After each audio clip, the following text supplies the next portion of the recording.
Only those who've actually trained in badminton know how exhausting basic drills are.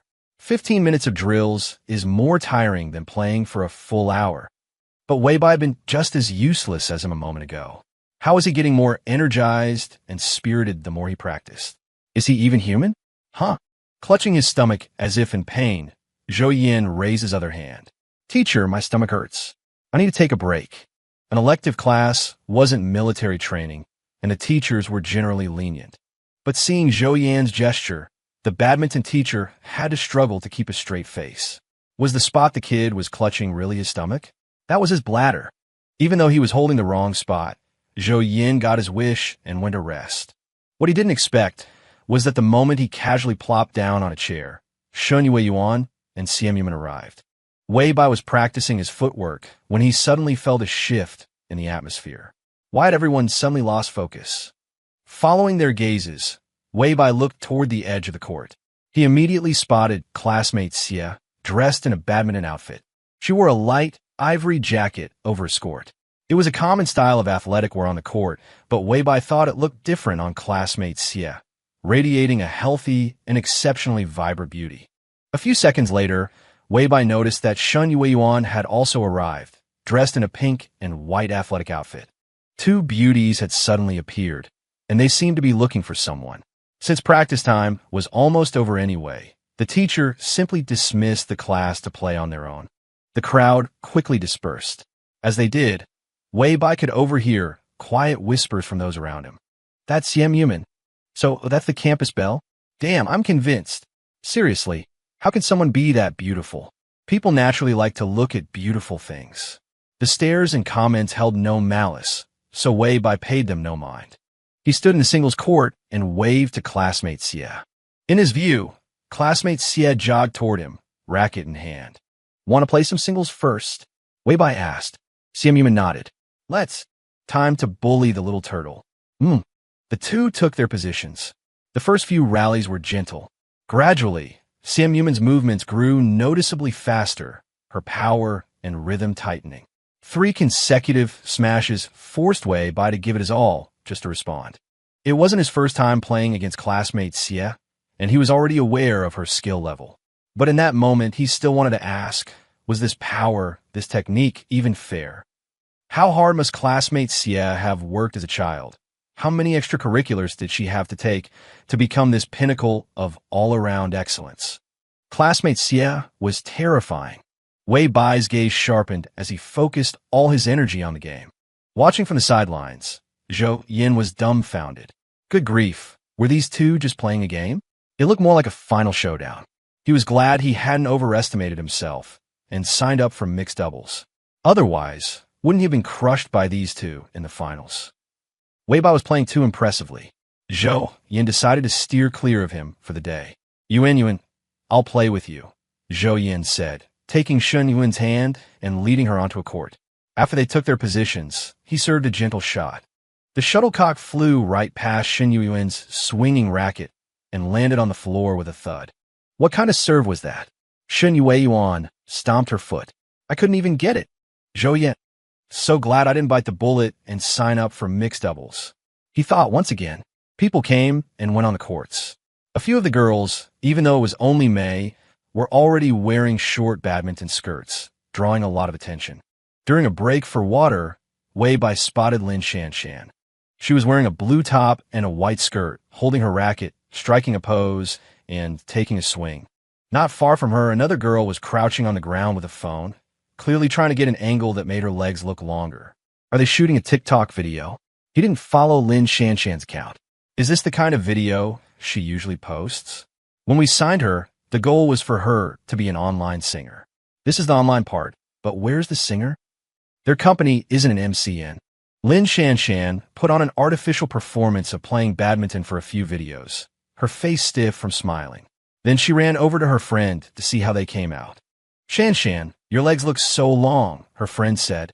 Lin Shanshan laughed. You're just good at taking pictures. After a moment of mutual flattery, they picked up their rackets, ready to leave.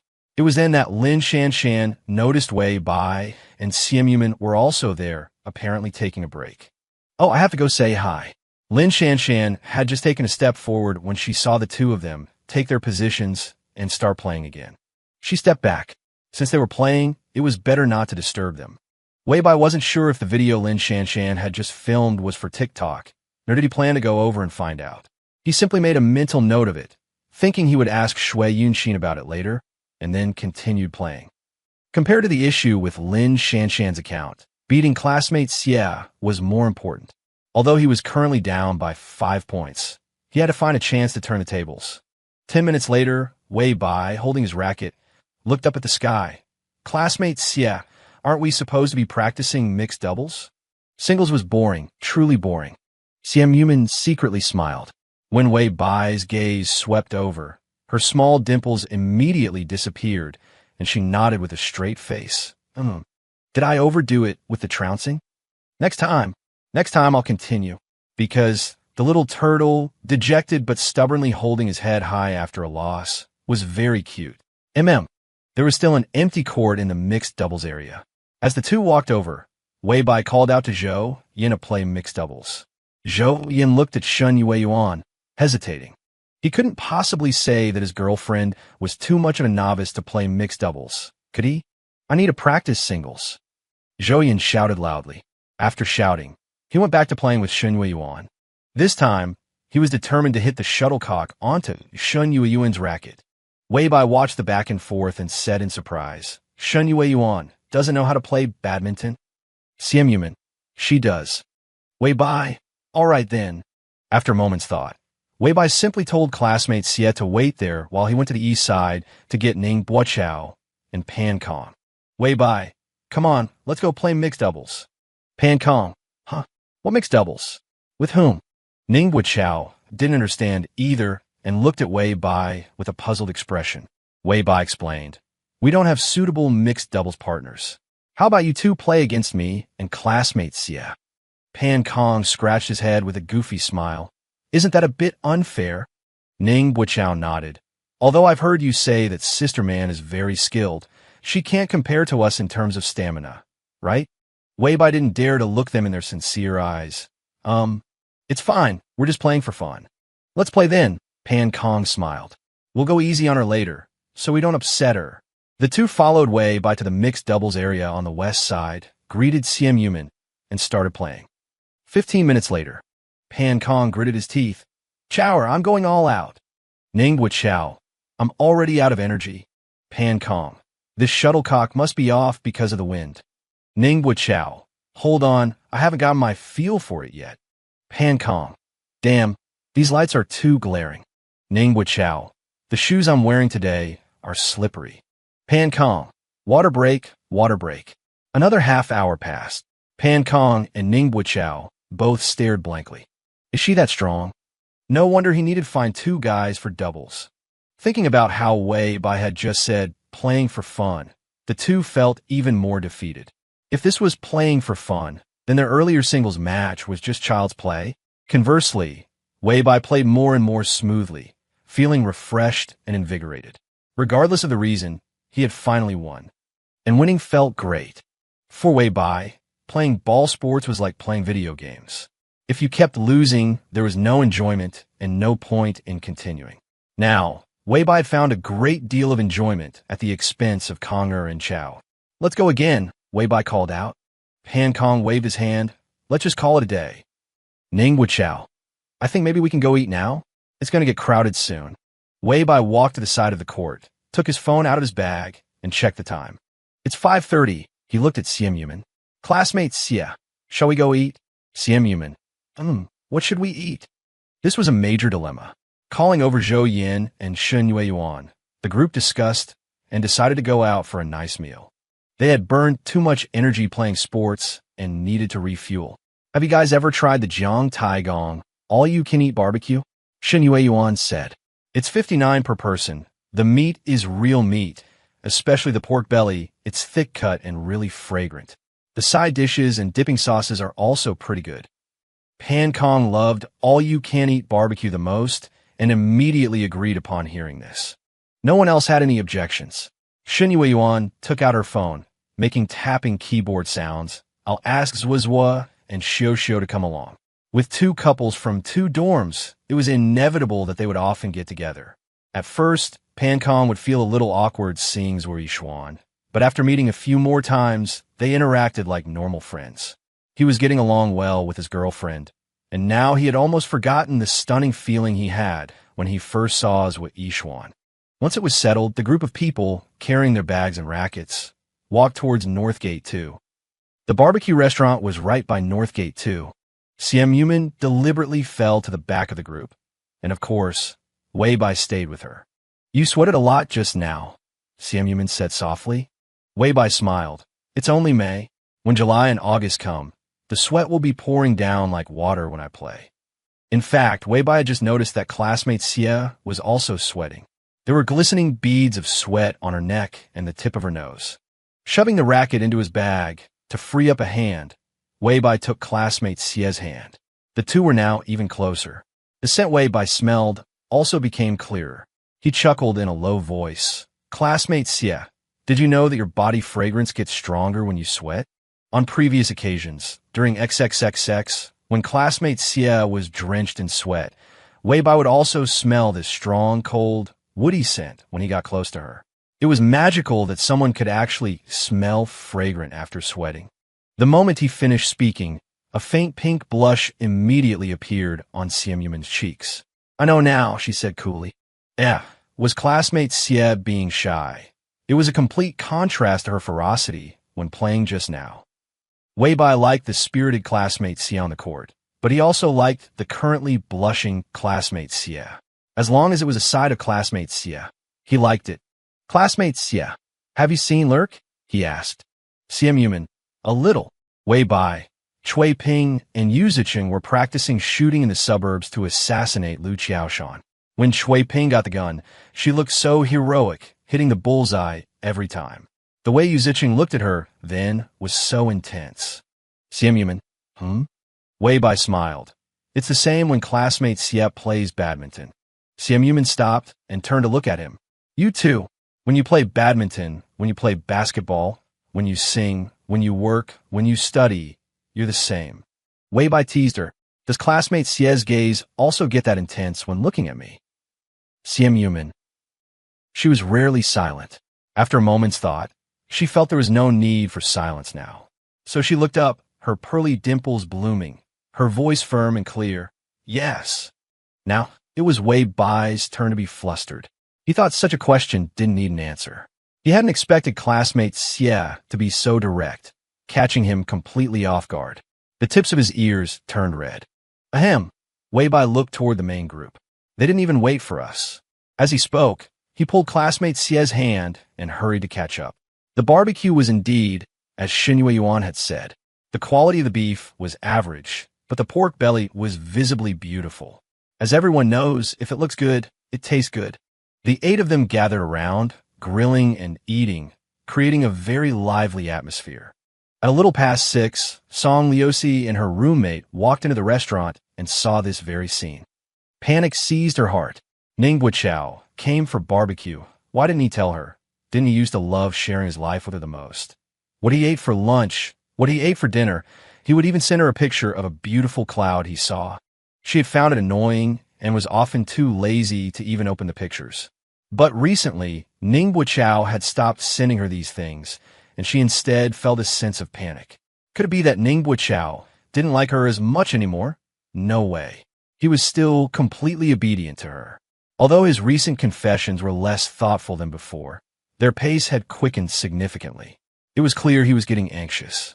That's what she thought to herself, but Song Liusi still couldn't help but look at that large table.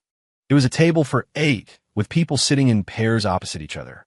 The person sitting opposite Ningbo Chao was a girl with short hair, a small face, and fair skin. The girl was very pretty and was talking to Ningbo Chao with a smile. Ningbo Chao was smiling too. He even passed a lettuce leaf to that girl. How could this be? Ningbo Chao was such a shy person. Besides her, he would never talk to other girls. Her roommate noticed something was wrong with Song Liusi and tugged her arm. "Want to go over and say hi?" Song Liusi's face turned cold. "No need." Ho Xin knew Song Liusi very well. Hearing her tone, she knew she was angry inside. You're not upset that they're all eating together, are you? I think this kind of socializing is necessary. Necessary? Song Liusi bit her lip. Then is it also necessary for him to talk to the girl sitting opposite him? Ho Xinshin's eyes widened. What else? It's not like Ning Buochao is a mute. It was obvious there was nothing going on between Ning Buochao and that girl. Good heavens, what was wrong with Song Liusi, getting so worked up over this level of interaction? If she really cared, she should just accept his confession quickly. Then it would be perfectly reasonable to be jealous as his girlfriend. As an outsider who had been closely following the 99 confessions, her roommate was truly anxious for Song Liusi. Especially recently, Ning Buochao's confessions had lost more and more of their ceremonial feel. Her roommate instinctively felt that something was off, that perhaps something had happened with Ning Buochao that Song Liusi didn't know about. Cici, noticing that more and more people were coming into the restaurant, Ho Xinshin tugged Song Liusi again. If we're not going to say hi, maybe we should find a table first? Otherwise, there won't be any seats left. Song Liusi pulled her gaze back, her face cold, and followed her roommate to a table farthest away from the group of 8. You go get the meat, Song Liusi said, her head lowered. I don't want to run into them. Ho Xinshin agreed. Okay. Having been Song Liusi's meal partner for so long, she had a good understanding of her tastes. She knew she didn't like fatty meat, not even when it was grilled to fragrant perfection. Ho Xinshin got a plate of pork belly for herself and stacked 4 plates of fatty beef for Song Liusi, preparing to take them back first. As she turned around, she happened to see Ning Buochao coming over to get meat. Senior, this fatty beef is just so. The pork belly is pretty good, Ning Buochao said. Ho Xinshin gave an awkward laugh. Cici doesn't eat fatty meat. Oh, Ning Buochao nodded. That's a shame. Hearing this, Ho Xinshin felt even more strongly that Ning Buochao had changed a lot. If it were before, had they run into each other at the restaurant, he would have definitely said excitedly, Are you here with Senior Cici? I'll pay for you guys. Or, can I join your table? I'll grill the meat for you. And things like that. As she brushed past Ning Buochao, Ho Xinshin sighed inwardly. Such great childhood sweethearts. Why didn't Song Liusi know how to cherish it? Now look, his heart has grown cold. Even if they get together in the future, there will still be a rift between them, won't there? Carrying the meat back to their table, she made 2 more trips, bringing back 2 glasses of orange juice on the last one. When she returned and sat down, she saw Song Liusi earnestly grilling the pork belly. This one needs to be grilled a bit longer, Song Liusi said. You should have some mashed potatoes first to tide you over. Ho Xinshin let out another long sigh in her heart. Honestly, as a friend, Song Liusi was impeccable, thoughtful, and generous. But when it came to Ning Buochao, why was she so awkward? She had tried persuading her and scolding her. There were some things Song Liusi understood herself, but she just wasn't willing to change. Ho Xinshin was at her wit's end and could only eat her mashed potatoes slowly. What did you just say to him? Song Liusi asked. Ho Xinshin's hand, holding the spoon, paused. You saw. Song Liusi nodded. Ning Buochao told me the pork belly was better, and I said you don't eat fatty meat. Ho Xinshin's heart clenched, and she decided to tell the plain truth. He didn't say anything else after that. He didn't say anything else. Song Liusi looked up, her eyes filled with deep confusion. Ho Xinshin nodded emphatically. Yeah, nothing else. He didn't come over to say hello, didn't offer to pay for them. You could even say he had no reaction at all. Maybe he didn't hear you clearly. Song Liusi's throat tightened, but she quickly found an excuse. Right, the music in here is too loud. He must not have heard and doesn't know I'm here too. As Song Liusi spoke, Ho Xinshin cut the pork belly with a clack-clack of the scissors, her mind wandering. It's over. It looks like 99 Confessions is about to become a chasing the husband to the crematorium plot. After the crematorium, will there be a happy ending? Thinking of Ning Buochao's recent attitude, Ho Xinshin thought it was unlikely. Whatever, she was just a bystander. Why was she thinking so much about it? Cici, are you sure you don't want to try the pork belly? Ho Xinshin picked up a piece of sizzling, glistening pork belly, holding a lettuce leaf in her other hand. Dip it in the sauce, wrap it up like this, and it's not greasy at all. It's to die for. Song Liusi forced a smile. You eat it. I'll grill the beef. They had arrived late. Halfway through their meal, they saw the group of 8 leaving the restaurant in a large, boisterous procession. Among them, Ning Buichao was tilting his head, saying something to his roommate, his expression relaxed. He must not know she's in a restaurant too. Song Liusi told herself this. He definitely doesn't know. But even if he didn't know she was here, he saw Xin Xin. Xin Xin is her best friend. Since he ran into her, shouldn't Ning Buichao have offered to pay for Xin Xin's meal? How could he be so ignorant of social etiquette, so inept at handling social situations, so ungenerous and thoughtless? Song Liusi was distracted, not even noticing that she had burned the beef. Ho Xin Xin grilled the meat for her while telling amusing stories to distract her. But Song Liusi just couldn't cheer up. The barbecue meal felt tasteless to her. The scene of the group of people talking and laughing as they left the barbecue restaurant kept flashing before her eyes. Ning Buichao really didn't even glance back once. He really must not have known she was here, right? Otherwise, how could he have resisted looking back? The barbecue restaurant was about the same distance from home as it was from the dorm. Weibo suggested going home to stay the night. Anyway, there was a laptop at home, so it wouldn't interfere with work. We're all sweaty and smell of smoke. Let's go home, take a shower, and get some good rest, he said. Sim Yuman was of course willing. So the two of them split off from a main group at the entrance of the barbecue restaurant. How could the dorm possibly be as comfortable as home? But in order not to detach from school life, and also to allow classmate Xie to make more precious friends, Weibo usually only went home on weekends.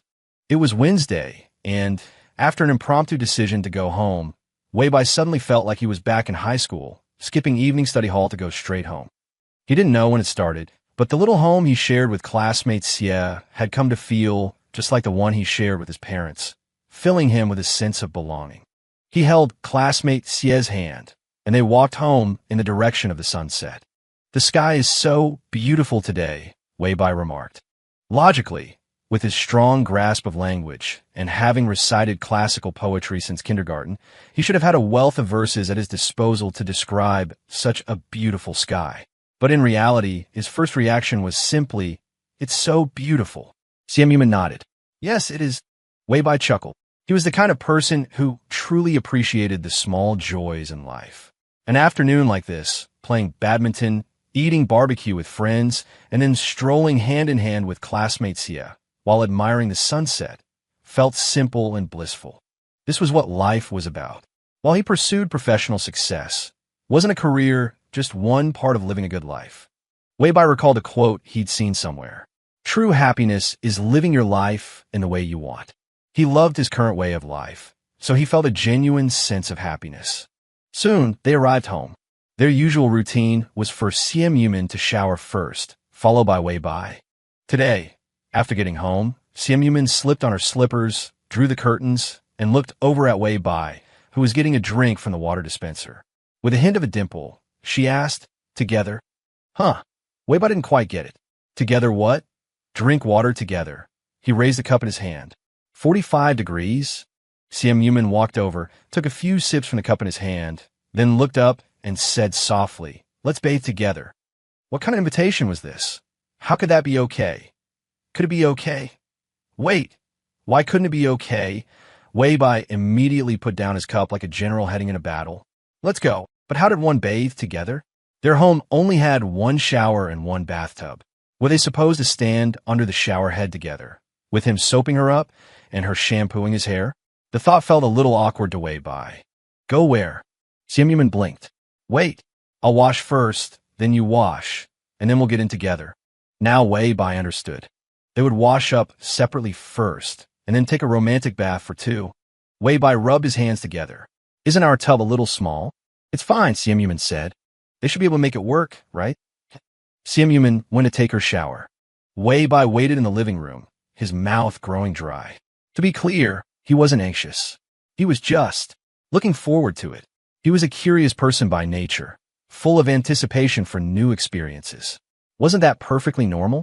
After about 10 minutes of anticipation, he finally saw classmate Xie emerge, wrapped in a bath towel with her hair in a drying cap. Weibo immediately went over, gave her soft, pale cheek a gentle poke, and then headed into the bathroom. As soon as he stepped inside, A wave of warm steam and fragrance hit him. Weibai paused. He just remembered that he usually waited a while before showering after her, but today he had gone in right away. His mind suddenly flashed back to the first time they'd showered back-to-back, when he'd seen what she had changed out of in the laundry hamper. After that, he'd only ever seen them in the small washing machine for delicates. As he thought of this, his eyes unconsciously glanced toward the hamper under the sink. All he could see was a light, ivory sweatshirt on top, and nothing else. Why do you feel a tiny flicker of disappointment? Was he that kind of weirdo? Shower. He had a shower. Right now. Weibai always felt a sense of happiness whenever he showered at home. The bathroom was exquisitely designed. The light was a warm yellow, creating a cozy atmosphere. The pure white shower was simple and comfortable, and the matching bathtub was small and elegant. Above it, there was a waterproof shelf holding things like shampoo and body wash, along with a collection of various bottles and jars that Weibai never used, but classmate Xia often did.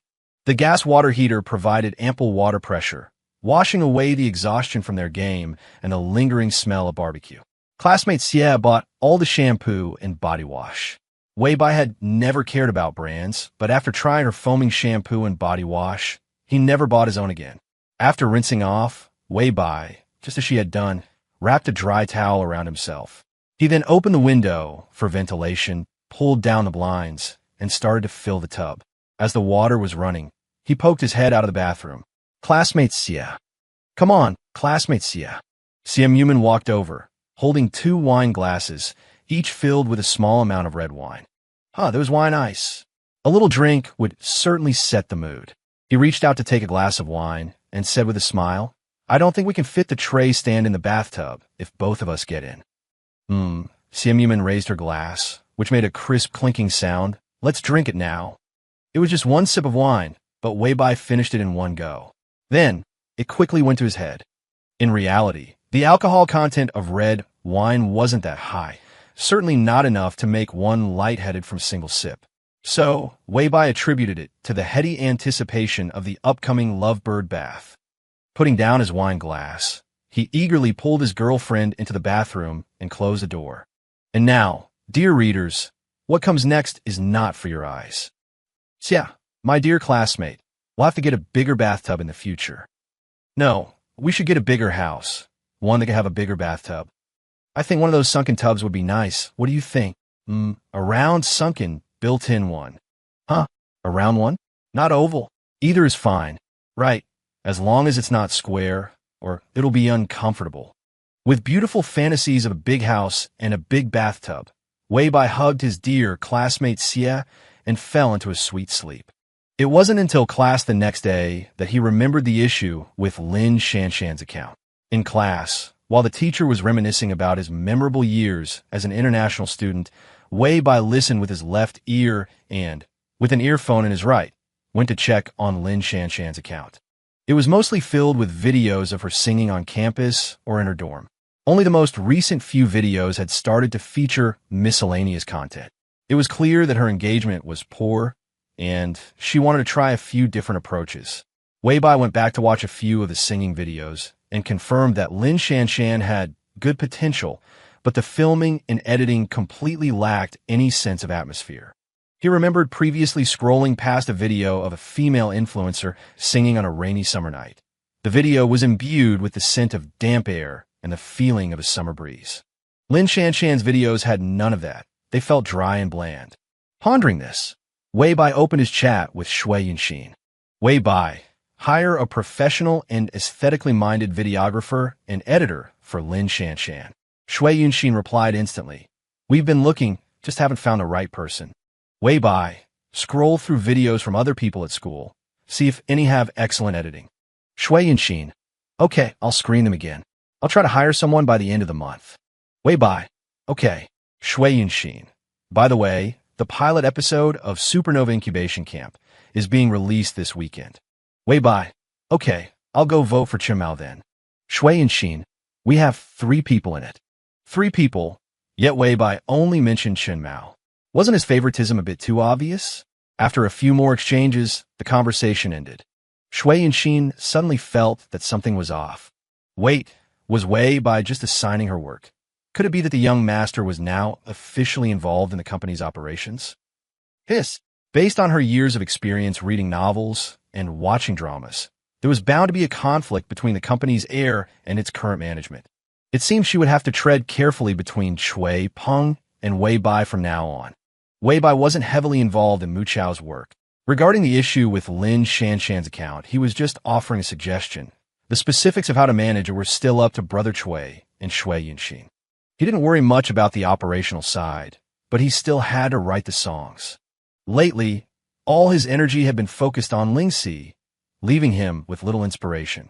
But writing commercial songs sometimes didn't require inspiration, but rather a grasp of popular trends and the ability to arrange and combine them. In the time it took for half a class, Wei Bai had arranged and combined a song. He played the melody in his head, and the more it looped, the more he felt the song had a very trendy, influencer-style vibe. Since it had such an influencer vibe, he might as well give it to Zhou Yin to sing. After all, that fellow Zhou Yin was quite popular with audiences, and his account was growing quickly. He already had 2 million followers on Douyin. Once this song was released, Zhou Yin would transform from a cover-singing influencer into an influencer singer. The nature of his status and the money he could earn would be completely different. Hey, how come your mind is only filled with money? Don't you hope your friend can become a big star? Of course, I hope so. Definitely. After all, you can only make money after you get famous. Let's turn our attention back to the song itself. The melody was too simple. The arrangement had to be magnificent and catchy. Everyone, look at the PPT. At the front of the classroom, the teacher was finally about to start the lecture. Wei Bai put the song aside and began to focus on the class.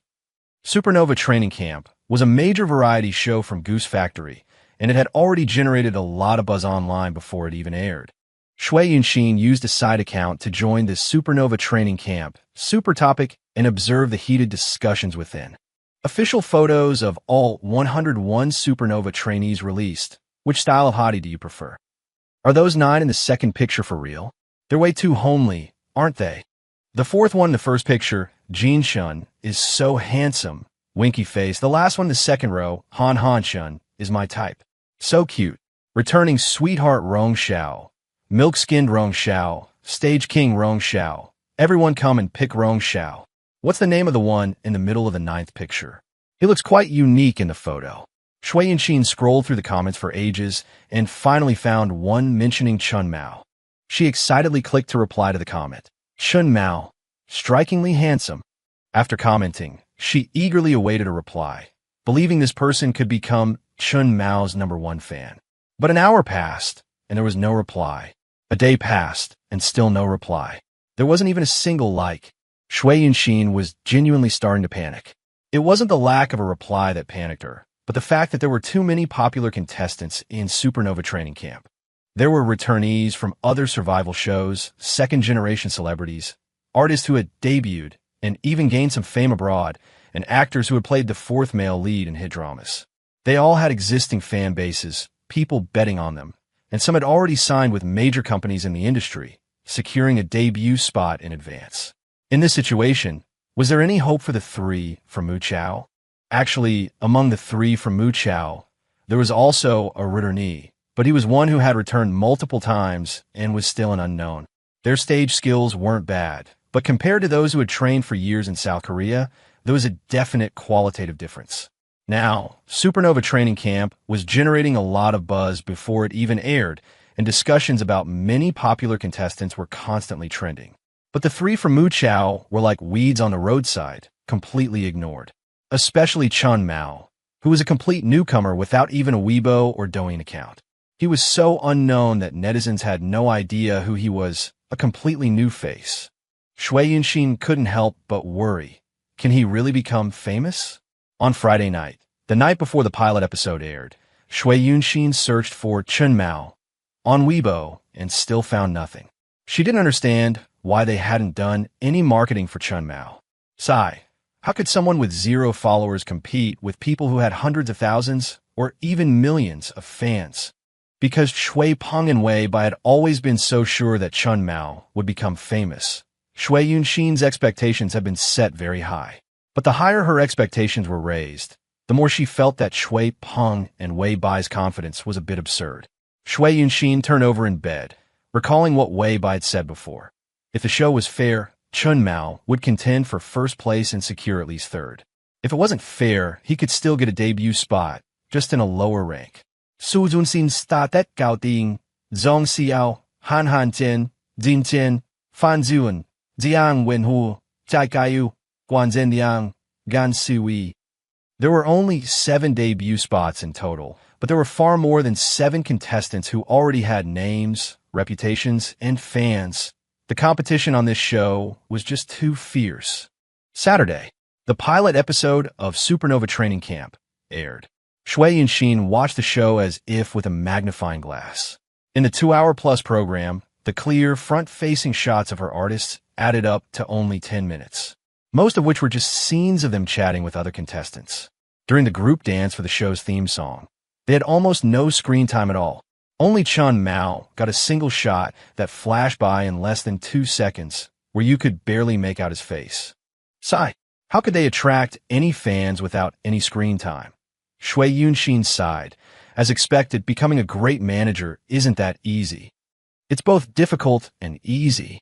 Shui Peng had come to the office at some point and was now standing behind Shui Yunxin, also watching the pilot. Brother Shui Yunxin turned around and held up 2 fingers, 2 seconds. He didn't even get 2 seconds of screen time. No screen time in the pilot, Shui Peng laughed. No screen time is a good thing. If he has none now, his fans will feel so bad for him when he gets famous. Shui Yunxin, but he has to get famous first.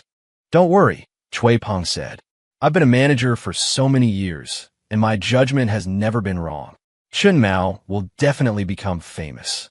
Every time Shui Yunxin discussed Chun Mao with Shui Peng, she heard the same few sentences. She no longer had the energy to argue. What about the other 2? Shui Yunxin asked. Shui Peng, they'll be lucky to make it to the top 30. Shui Yunxin, is the gap really that big? Shui Peng pulled up a chair and sat down, explaining to her earnestly, let me put it this way. Idol survival shows are about talent, but they're also about story. No matter how talented someone is, if he doesn't have a unique style or a compelling story, it's very difficult for him to attract fans. Look at the pilot. Han Ha-chan got a lot of screen time, right? But when he participated in Youth With You the year before last, he placed outside the top 20. Why? Because he's a classic nice guy with no personality, and that doesn't attract fans. When fans watch these shows, they're looking at talent, but they're also looking for charisma and personality. Shui Yunxin fell silent. She thought about when she herself was a fan. She also liked celebrities with personality, especially those with great resilience, the kind who could withstand any storm. After a pause, Shui Yunxin asked, then what is the charm of Chun Mao's personality? She was Chun Mao's manager, but she actually didn't spend much time with him. Chun Mao's personality, Shui Peng smiled. At this time, Chun Mao is only 19 years old. His father is a gambling addict. His mother is never home. And he is single-handedly raising his younger sister who is preparing for the high school entrance exam. His sister is a top student and exceptionally well-behaved, but he dropped out of school early and is covered in thorns. The suitcase he uses, the clothes, shoes, and socks he wears are all bought by the company, because he doesn't have any clothes of his own to wear out. Before he was selected by the company, he was moving bricks at a construction site. Before he came to Haicheng, he had never lived in a house with air conditioning and a washing machine. He's afraid of being let go by the company, so he works harder than anyone. He hopes he can become famous, but he lacks confidence and is always afraid that he won't be able to make money in the future. So when the company gives him a subsidy, he is never willing to spend it. Part of it goes to his sister for tuition and living expenses, and part of it he saved for his sister's future tuition and living expenses. He is unknown. He is clearly handsome, has a unique style of dancing, and sings very well, but he only has less than 2 seconds of screen time in the pilot episode. Because he has no background, and his company is just a small company that has just started, but he was seen by more people because of his strength and hard work, and he gradually began to shine. What do you call this? Shui Peng said. This is called defying fate and changing one's destiny. Shui Yunxin was already stunned. She widened her eyes and murmured, don't say any more, or I'm going to become a fan. So, Shui Peng continued to teach her.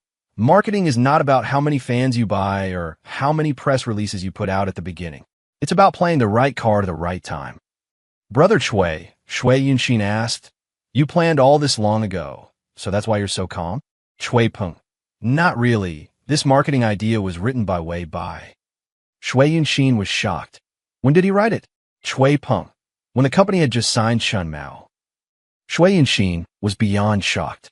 She thought of the recent incident with Jiang Xiang and couldn't help but be sincerely convinced Wei Bai is truly a marketing genius. Shui Peng strongly agreed with this point. He believed that Wei Bai had an extraordinary market sensitivity and knew how to play with user psychology. He also had one last sentence. Shui Peng said, "This show will air until the beginning of July. The results of the high school entrance exam will also be out around that time. If Chun Mao can win the championship and Chun Yao can become the top scorer in the Luqing high school entrance exam, that will be the ultimate checkmate." Shui Yunshin was numb. "Doesn't that require a bit of luck?" Shui Peng smiled. "Of course, it doesn't matter if the checkmate can't be completed. Don't put too much pressure on the kids. According to my expectations, it will be fine if Chun Mao can get into the top 3. Shui Yunshin, "He definitely can. But Brother Shui, what if other companies spend money to buy a debut spot?" Shui Peng waved his hand. "Tencent relies on the talent show to make money. Whoever can make the money is their daddy. Besides, I, your brother, have been in the industry for so many years, not for nothing." Shui Yunshin was completely relieved, and her whole person relaxed. "By the way, the idea I just told you, you should make a proposal for it." Shui Peng stood up. "Chun Mao is your artist, so be more attentive." Shui Yunshin. No wonder Shui Peng explained it in such detail just now. So this is what he was waiting for. On Saturday, while having lunch, Wei Bai also watched the pilot episode. After watching for more than 20 minutes and not seeing any shots of Chun Mao, he simply stopped watching. After a few more episodes, the screen time would definitely increase, and then he could just watch the fan-edited promotional videos. In fact, Chun Mao was already pretty much established and a marketing plan had long been set. Whether Wei Bai watched the show or not had no effect on the final result, but he still wanted to watch it. And the Campus Bell singer only loves me. Chun Mao also became famous later, but in essence he was still the same ruffian Wei Bai met at the beginning, with a lot of negative material that was all suppressed by spending money. The current Chun Mao was completely different. He had unknowingly become a person that Wei Bai somewhat admired. Wei Bai was very willing to see such a person shine, and was also willing to provide him with some help. Besides, this was a mutually beneficial matter. If Chun Mao could become a big hit, then he would have made a fortune. After lunch, Wei Bai rested at home for a while and then prepared to go to Macao Culture. He had to go write songs and complete the KPI that Shui Peng had assigned him. Before leaving, Wei Bai felt empty because classmate Xie was not at home today. At 10 o'clock in the morning, classmate Xie was picked up by Hua Jingxian, and the two of them went for a beauty treatment. According to classmate Xie, it was mainly to cleanse the skin and then rehydrate it. Wei Bai understood perfectly. He had been Mrs. Wu's beauty and hair companion since he was very young. While Mrs. Wu had her beauty treatments, he would play by himself nearby. Based on Wei Bai's experience, this whole routine would take at least 2 or 3 hours. So, it was the right decision for classmate Xie not to bring him along. However, previous weekends were always spent studying, working, and going to Muchao with classmate Xie. Today, he would have to act alone. As he stepped outside, a wave of humid heat, signaling impending rain, rushed to meet him. Just then, the WeChat notification sound chimed. Wei Bai opened it and saw a message from classmate Xie, reminding him that it would rain today and to remember to bring an umbrella. The corners of Wei Bai's mouth lifted, and he went back home to get an umbrella. In fact, before seeing this message, he was just about to check the weather forecast. Being a grown man, he naturally knew to pay attention to the weather when going out. But the feeling of being remembered and reminded by someone was very different. Moments like these are incredibly small in life, but happiness is made up of many such small moments. Wei Bai began to look forward to the rain today. Making music on a rainy day should feel more inspiring. Muchao Culture was not far away, and soon, Wei Bai arrived at the company. Pushing open the glass door, he found 2 new faces in the office. Shui Yunshin made the introductions, and he learned that one was in finance and the other was in HR and administration. This grassroots team was becoming more and more professional. After getting to know each other, Weibai walked straight into the studio. The finance and HR staff in the office were quite excited. I didn't expect little Turtle himself to be so handsome. Yeah, if he participated in the Supernova training camp, he would definitely debut, right? Yinxin, didn't you say classmate Xie would come too? Why didn't we see him? Shui Yinxin, maybe the Fairy Jr. has something on today. Oh, stop being so curious. You'll get to see him sooner or later anyway. The two nodded. True. Everyone started to get busy with their own work. Around 10 o'clock, Ning Buqiao arrived. Shui Yinxin wasn't surprised to see him at all. Here, to borrow the computer again. Shui Yinxin smiled. Ning Buqiao handed her the milk tea in his hand, sat down at the company's only desktop computer like it was his own, and smiled. My laptop is too laggy for video editing. Shui Yinxin, you focus on editing. I'll treat you to lunch. Every time Ning Buqiao came, he would bring his superior a milk tea or coffee, so it was only right for her to treat him to lunch. Okay, Ning Buqiao agreed. Just call me when it's time, senior sister. He often forgot the time when editing videos, and it wouldn't be good to make senior sister Shui late for her lunch. Shui Yinxin was very satisfied with his attitude. He was so refreshingly straightforward. It was very comfortable to be around him. Ning Buqiao turned on the computer and took out a hard drive from his bag. Shui Yinxin suddenly noticed something different about him today. After looking at him for a moment, she said in surprise, Chower, did you get new glasses? He used to wear a pair with thick, black frames, but now he had switched to a pair with thin, large frames. Senior sister Shui noticed he changed his glasses. Ning Buqiao's heart felt like it had been gently nudged by something. He tried to act calm, but the corners of his mouth curved up subconsciously. Yeah, I just got them yesterday. Shui Yinxin, they look very nice. They suit you well. He should have changed them long ago. The thick black frames didn't suit Junior Ning, making him look dull. With the change of glasses, his whole appearance was much fresher. Shui Yinxin returned to her desk, thinking to herself that Junior Ning was actually not bad-looking. Tall and thin, wearing pure titanium thin-frame glasses and fond of pairing shirts with jeans, he had the authentic air of a top student. The thought flickered and was gone. Shui Yinxin quickly immersed herself in her work again. Leaving Ning Buqiao by himself, staring at the transfer progress bar on the computer screen, his mind filled with the sentence, they look very nice, they suit you well. When he had just changed his glasses, his roommates had all said the same thing. Zhou Yin had even said he should have changed them long ago, that he looked much more handsome after the change. Ning Buqiao knew he had ordinary looks, not a handsome guy like Wei Bai or Zhou Yin. Hearing such compliments left him feeling indifferent, with no particular feeling. But when these ordinary words came from senior sister Shui, they made his heart flutter and his head feel dizzy. He thought to himself, Zhou Yin was right. He should have changed these glasses a long time ago. In the office, everyone worked in silence. Occasionally, the sound of a piano or an electronic tone could be heard. Ning Buqiao was very focused on his work. When he was working, he didn't try to create opportunities to talk to Shui Yinxin.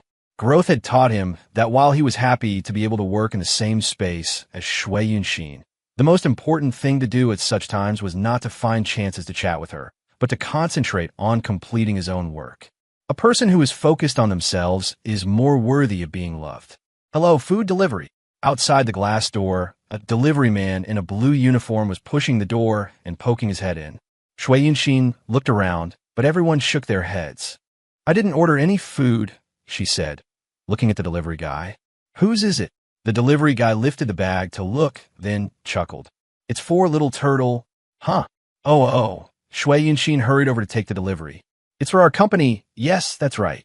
Who would order food for Wei Bo with the nickname Little Turtle? And it was such a beautifully packaged meal. Without a doubt, it had to be from the fairy underclassman. Carrying the heavy bag, Shui Yinxin knocked on the studio door and pushed it open. Mr. Wei, your food has arrived. Wei Bo. Had he ordered food? He didn't think so. Taking it, he glanced at it and immediately understood it was from student Xie. He took the bag and walked out of the studio. I'll eat in the conference room. Everyone in the company usually ate in the conference room and opened the windows to air it out, preventing the smell of food from filling the entire office. Shui Yunxin said, "We're going to eat too. Chao, let's go, let's go." Ning Wuchao looked up, dazed for a couple of seconds, before saying okay. Wei Bo watched this scene, a sense of novelty rising in his heart. When did Shui Yunxin start calling Ning Wuchao Chower? Also, were the two of them going to eat together? Were they that close now? But then again, Chower came to the company every weekend. It would be hard for them not to get close. Wei Bo gave Ning Wuchao a meaningful look, then smiled with the kind of gratification a proud father would have. Entering the conference room, Wei Bo started to unpack the food. As he opened the insulated bag, a rich, roasted aroma immediately hit him. Wei Bo looked down and saw a light brown clay pot in the bag. Lifting the lid, the greasy aroma of the cured sausage had infused the rice. In the center of the rice sat a soft-boiled egg, and a ring of golden, crispy rice lined the edge. It looked incredibly fragrant. Besides the clay pot rice, there was also a separately packaged portion of fatty char siu and baby bok choy, along with a small bowl of savory pickled radish. Wei Bo's appetite was instantly whetted. However, he didn't pick up his chopsticks right away. Instead, he arranged the food nicely, took a picture, and sent it to student Xia. "Little turtle, I'm having clay pot rice for lunch." "What is student Xia having?" "Student Xia, clay pot rice too. The fatty char siu is very fragrant." "Little turtle, what a coincidence." Student Xia, "Yes, what a coincidence." Just like that, Wei Bo chatted with student Xia while eating the fragrant clay pot rice. He wasn't sure if it was his imagination, but he felt that this particular clay pot rice was exceptionally delicious, even better than what he'd had in restaurants. The fatty char siu was rich but not greasy, and even the pickled radish was perfectly to his taste. Wei Bo ate until not a single centimeter was left. Afterward, he carefully examined the pot, thinking it was of good quality. He could take it home, wash it, and use it to make clay pot rice for student Xia in the future. After eating, Wei Bo didn't go straight back to the studio, but went downstairs for a stroll. The anticipated rain hadn't arrived, and the weather was becoming increasingly hot and humid. After a walk, Wei Bo went to the coffee shop downstairs, bought a coffee, and brought it back to the company. Just as he stepped into the office, he heard the pitter-patter of rain. Looking out the window, he saw the rain was coming down hard and fast, completely different from the light rain mentioned in the weather forecast. "Oh my God, good thing I ran fast, or I would have been soaked," Shui Yunxin's voice came from behind. "This rain is way too heavy, but at least it's finally raining." It was getting so stuffy. Wei Bo turned around and looked at Shui Yunxin and Ning Buochao standing together. One was seemingly talking to herself, but was actually speaking to Ning Buochao. The other was looking down at the girl, his eyes and the corners of his mouth filled with a smile. Wei Bo finally understood what Liao Yinan had said before, that back in high school, the ambiguous atmosphere between him and student Xia was impossible to hide. Anyone with eyes could see it. Just like now, as Wei Bo looked at the two of them, although their conversation was ordinary and the female protagonist was still oblivious, Wei Bo could feel some sort of emotion and atmosphere slowly stirring between them. No. Why was he becoming as much of a gossip as Liao Yinan? No, he wasn't gossiping. He was accumulating material for his music. A rainy day like this, an atmosphere so ordinary yet filled with undercurrents. There must be a melody that could express this feeling, right? Play the piano and compose a song on a rainy day. Wei Bo turned and walked decisively toward the studio. Shui Yunxin and Ning Wuchao were at their desks for the lunch break. At noon, Shui Yunxin would wrap herself completely in a trench coat and like to nap with her head on her desk. Ning Wuchao didn't have this habit, but recently he had formed another habit, watching Shui Yunxin sleep. She would wrap herself up like a baby, rest her head on her arm, and fall asleep quickly. She was very serene when she slept, like a still frame from an animation. He took out his phone and secretly took a picture of her sleeping. In fact, he had already taken many similar photos. But Ning Wuchao felt that each one was slightly different. This time, for instance, she was frowning slightly. Was she thinking of something unhappy? Or was the pressure from work too much? Ning Wuchao didn't know. But he knew that Shui Yunxin was the kind of person who could bravely defeat any difficulty she encountered. A few minutes later, he turned his head and continued to work. Zhou videos were easy to edit. Sometimes, just trimming the beginning and end was enough. What he was actually working on today was Ling Shi's video. There was too much footage, and he had discussed several versions of the concept with Wei Bai. The final version they settled on was very complicated to edit. Ning Wuchao took it very seriously, both because of Wei Bai's trust and because this was something he loved to do. The rain pattering against the glass was the best ambient sound. That afternoon, Ning Wuchao was very efficient. This rain had come at the perfect time. In one afternoon, Wei Bai wrote 3 songs. He kept one for Zhou Yan, planning to arrange the music himself. The others, as usual, would be handed over to a professional studio. Previously, Chui Peng had recommended a music arrangement studio to him. After working with them, both he and Ms. Wu felt they were quite good. He stood up and stretched. A glance at the time showed it was already almost 6 o'clock. There were several unread messages on his phone from classmate Xie. Classmate Xie, the rain is really heavy. It'll be hard to get a taxi. I'll come pick you up. Classmate Xie, I'll be there at 6. Arriving at 6? Wasn't already almost 6 now? Wei Bai quickly replied, just saw your message. Okay. A moment after he sent the message, Wei Bai received a reply. Classmate Xie, I'm here. Wei Bai, holding his phone, walked out of the workroom. Just then, he happened to see classmate Xie, wearing an oversized blue hoodie, push the door open. Instantly, 2 excited wows erupted in the office.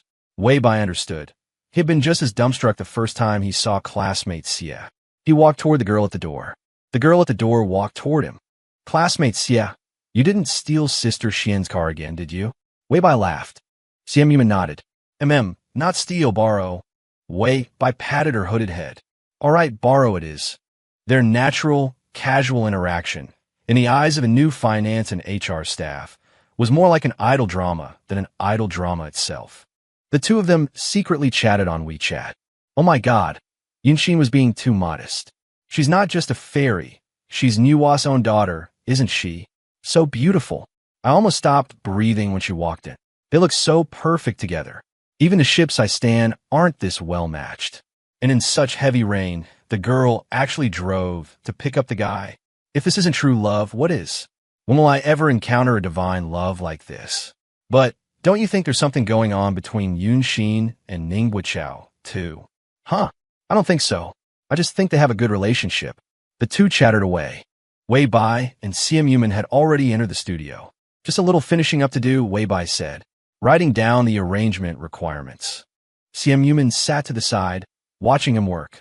A stormy day, a quiet music studio, 2 people. The atmosphere gradually began to thicken. Should I help you write? Xian Yuman asked. No need, Wei Bai said. It's a piece I just wrote. You haven't heard it yet. Xian Yuman moved a little closer. Then is there anything I can help you with? Classmate Xia's question was a bit strange. He was just writing arrangement notes? What was there to help with? In her tone, intonation, and timbre when she said it. He understood. Classmate Xia was urging him to finish his work quickly. Wei Bai immediately sped up his work. Xian Yuman moved a little closer again. This time, seeing Wei Bai typing furiously, she said nothing more. Because she felt her little turtle might have misunderstood her. She genuinely wanted to help. She wasn't trying to rush him. But of course, it wouldn't be bad if he could speed up a bit. After all, a rainy day, going home with a damp chill. Lips touching, tinged with moisture, carrying the unique crispness of the rain. A kiss like that would be very different, wouldn't it? The cool touch would spread, and warmth would gradually rise. As lips and teeth mingled, scents of cool wood and lemon would slowly blend. Their breathing would become clearer and clearer, while the sound of the rain would gradually fade away. In the end, she would probably only hear their gasps and the sound of their heartbeats, a mixture of the rainy day's chill, the damp heat of a passionate kiss, and the rising tide of emotion. She would curl up in his arms and gradually fall asleep. Last night's rain was wonderful. He had slept early and soundly, only waking up at 6:30. The moment he woke up, Wei Bai remembered what happened after getting home from work yesterday, the kissing as soon as they walked in the door, and then this and that. Last night was too intense.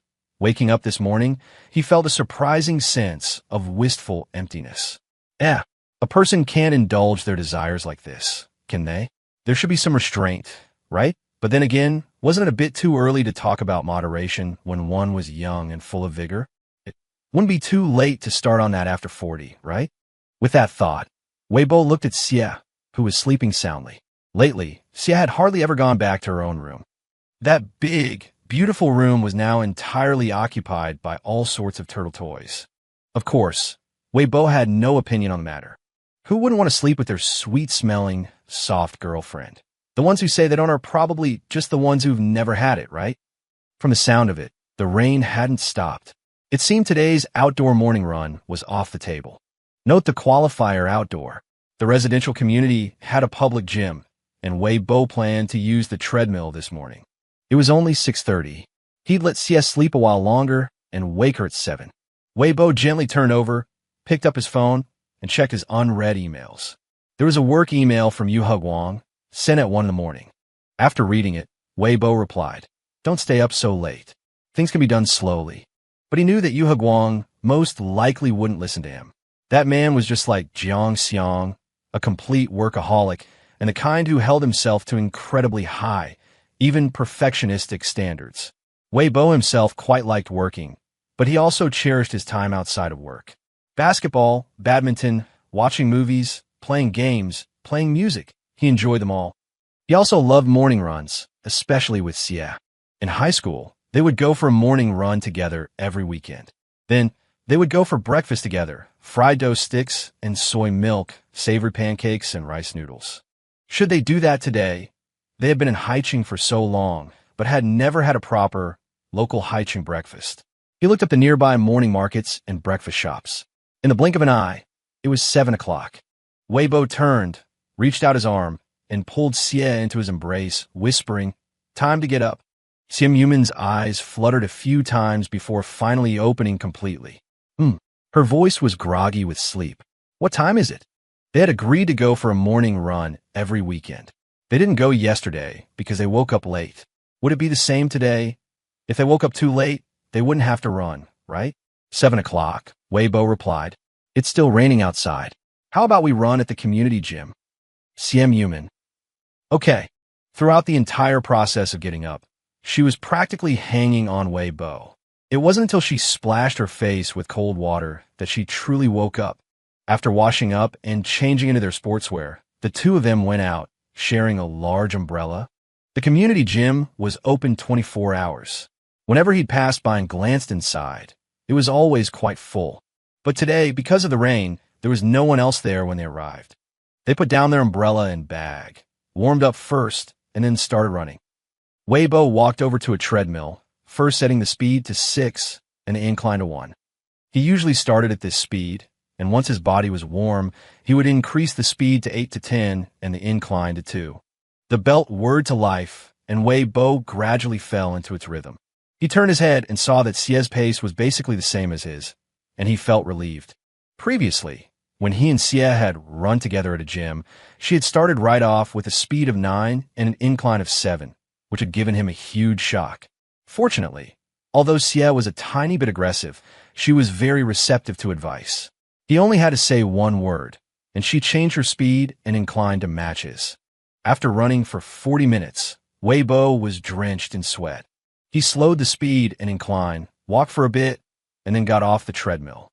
Xie did exactly the same, even getting off the treadmill at the same time he did. "Let's cool down a bit," Weibo said, gulping down water. "How about we go to the morning market for breakfast before heading home?" A morning market? Siem Yuman immediately thought of the times in Lucheng when they would eat breakfast together after their morning runs. Her small, sweet dimples appeared. "Okay, I looked it up. The nearest morning market is more than a 20-minute walk, and it's not very big," Weibo said. "We might as well take a taxi directly to the Dongling market. It's very famous and has a lot more to offer, and it's also a 20-minute ride." Although Hui Jingshuan's car was still in his parking spot, it wasn't convenient to park at the morning market. And while it was raining now, it was just a light drizzle, so it wouldn't be hard to get a taxi. Once they agreed, they took their umbrella and walked to the nearest entrance to hail a cab. Dongling Road is about 100 meters long and has 30 to 40 breakfast shops, Weibo said, relaying information he'd seen online. They say it's the most authentic place to experience a Haiqing breakfast. Xian Yuman looked forward to it. We can walk around the market after breakfast. In high school, they only went to the morning market for breakfast. It was different now. They had their own little home and could buy lots of fresh vegetables, fruits, seafood, and meat to bring back. As they were talking, a taxi arrived. After getting in, Weibo noticed that Xie seemed to be in a very good mood. So, classmate Xie really wanted to have breakfast and browse the morning market with him, didn't she? But he had been too busy recently. Thinking about it carefully, it had been a long time since they had gone out on a date like this. Yeah, did this count as a date? How could it not? If eating at a mall counted, then naturally, eating at a wet market also counted. Looking at the joyful glimmer in classmate Xie's eyes, Weibai reflected to himself that he would have to arrange more dates unrelated to work or studying in the future. Even something like this, grabbing breakfast and strolling through a market together, could bring a full sense of happiness. There wasn't much traffic on Sunday morning. 20 minutes later, the two arrived at the Dongling wet market. As soon as they got out of the car, they realized the rain had completely stopped. The heavens are on our side. Weibai smiled. Classmate Xie, what do you want to eat? Shangjian. Xie Mamian looked at the street lined with breakfast stalls and said softly, how about we share an order first? Of course, Weibai had no problem with that. Okay, let's get a small order of Shangjian first, then try something else. When getting breakfast, a crowded place isn't guaranteed to be good, but an empty one is very likely to be bad. The two soon found a shop specializing in Shangjian that had a good number of customers and sat down. They ordered a soy milk and 4 crab roe Shangjian. The Shangjian was ready quickly. Weibai came back with the food and said with a smile, it looks delicious just by looking at it. He took a sip of soy milk, picked up a Shangjian, and took a bite. It was indeed delicious. The bottom was crispy, the bun skin was fluffy yet chewy. The soup inside was savory and sweet, and the meat filling was full of the flavor of crab roe. Weibai quite liked it. However, compared to the Shangjian, he was more focused on classmate Xie, who was currently eating it. Seeing how much classmate Xie was enjoying her food, his heart felt full and content. After finishing the Shangjian, the two slowly strolled to a noodle shop and ordered a bowl of scallion oil pork chop noodles. The scallion oil was fragrant, and the pork chop was huge.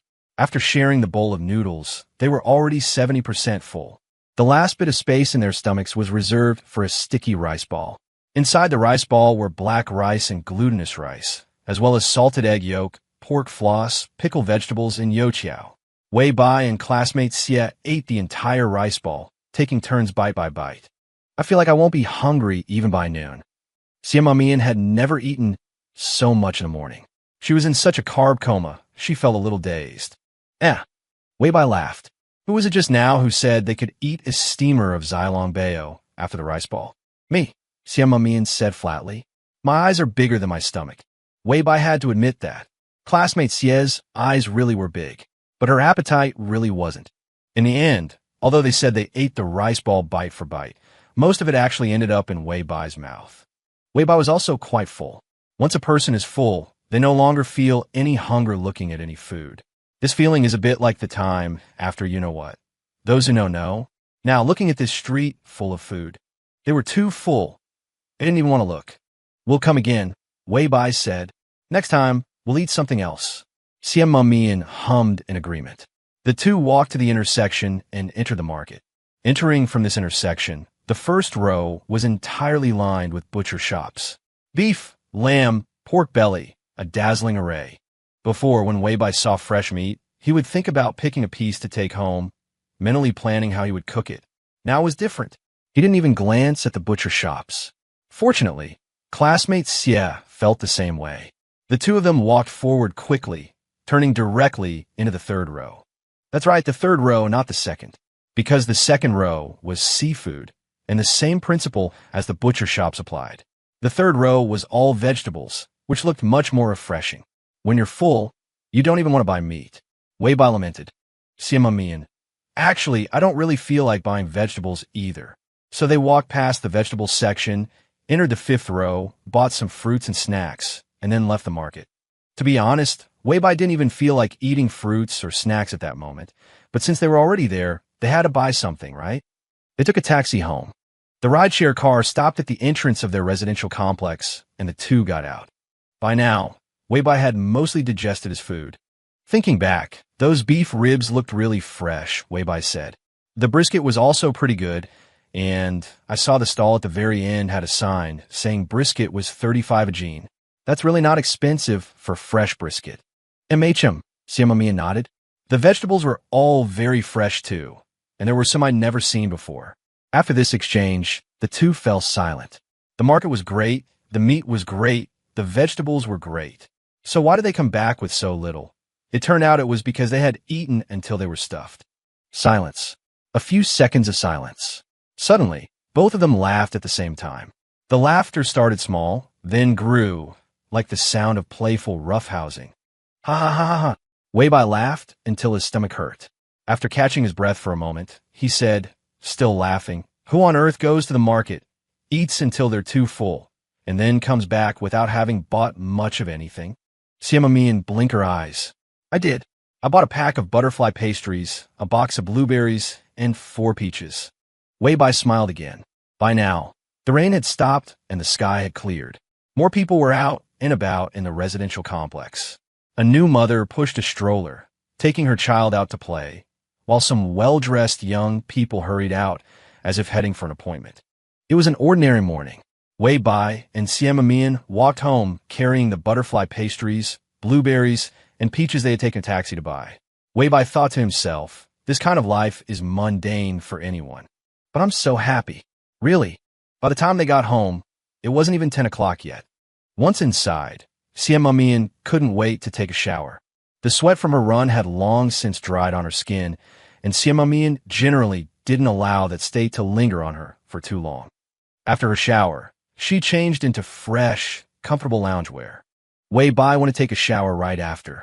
After their shared bath in the tub last time, he was no longer the person who had to wait for the scent of classmate Xie to dissipate from the bathroom before going in to shower. Now he was braver. After a shower, he changed into the loungewear classmate Xie had bought for him and stepped out of the bathroom. He saw classmate Xie sitting on the sofa in the living room, playing on her phone. A phone-absorbed classmate Xie was a common sight. But what was uncommon was that she was leaning sideways on the sofa, allowing Weibai to see that there was actually a chopstick stuck in her hair. To be more precise, classmate Xie's long hair was tied up into a low bun, and a chopstick was inserted through it. Classmate Xie, Weibai walked over and observed the chopstick closely. I'm sure this is a chopstick, not a hairpin. Weibai was familiar with this kind of hairstyle for girls, using a hairpin to secure the hair up. With just one hairpin, the hair could be held very firmly, not coming loose even if you shook your head. But he had never seen classmate Xie with this hairstyle before. Classmate Xie usually wore her hair straight, long, and black. Sometimes she would use a curling iron to make it wavy, like a little princess. Other times, she would braid her hair, not a simple plait, but a fishtail braid. Weibai had found it pretty and asked classmate Xie about it once, which was how he learned the formal name for that style. And at home, classmate Xie usually wore a ponytail, sometimes high, sometimes low, or sometimes just a simple messy bun.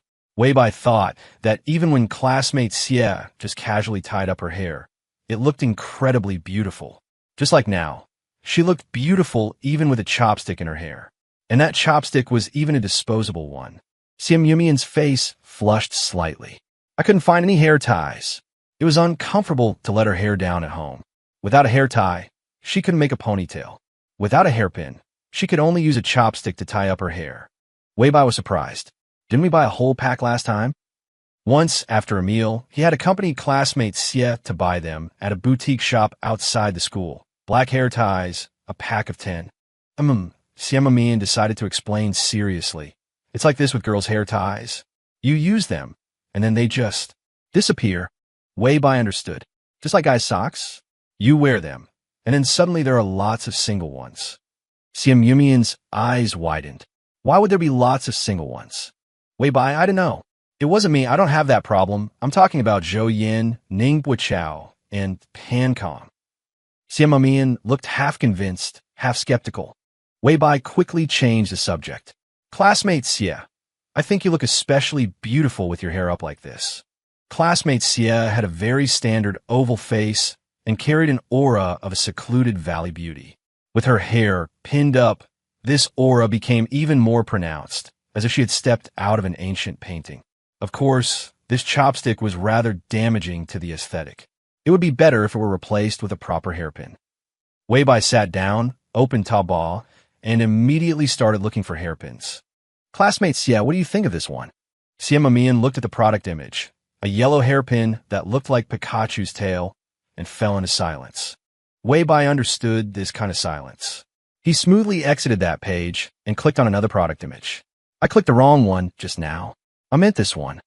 Xie Mamian looked at it very seriously. It was gold, with a large flower and long, dangling ornaments, resembling a prop from her aunt's new short drama. It's beautiful, Xie Mamian said, enunciating each word heavily.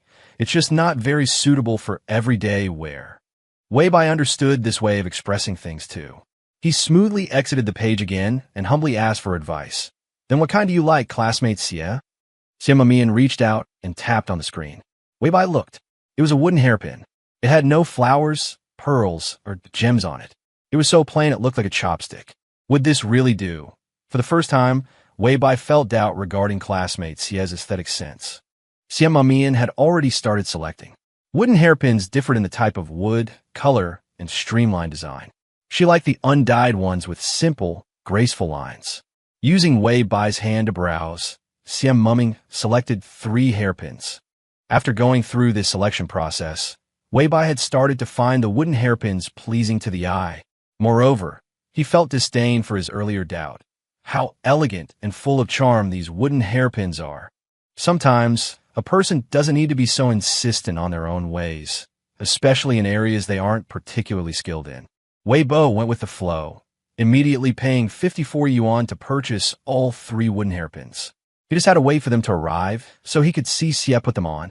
After choosing the hairpins, with a chopstick still in her hair, Xie Mamian went with Weibo to the study room to study.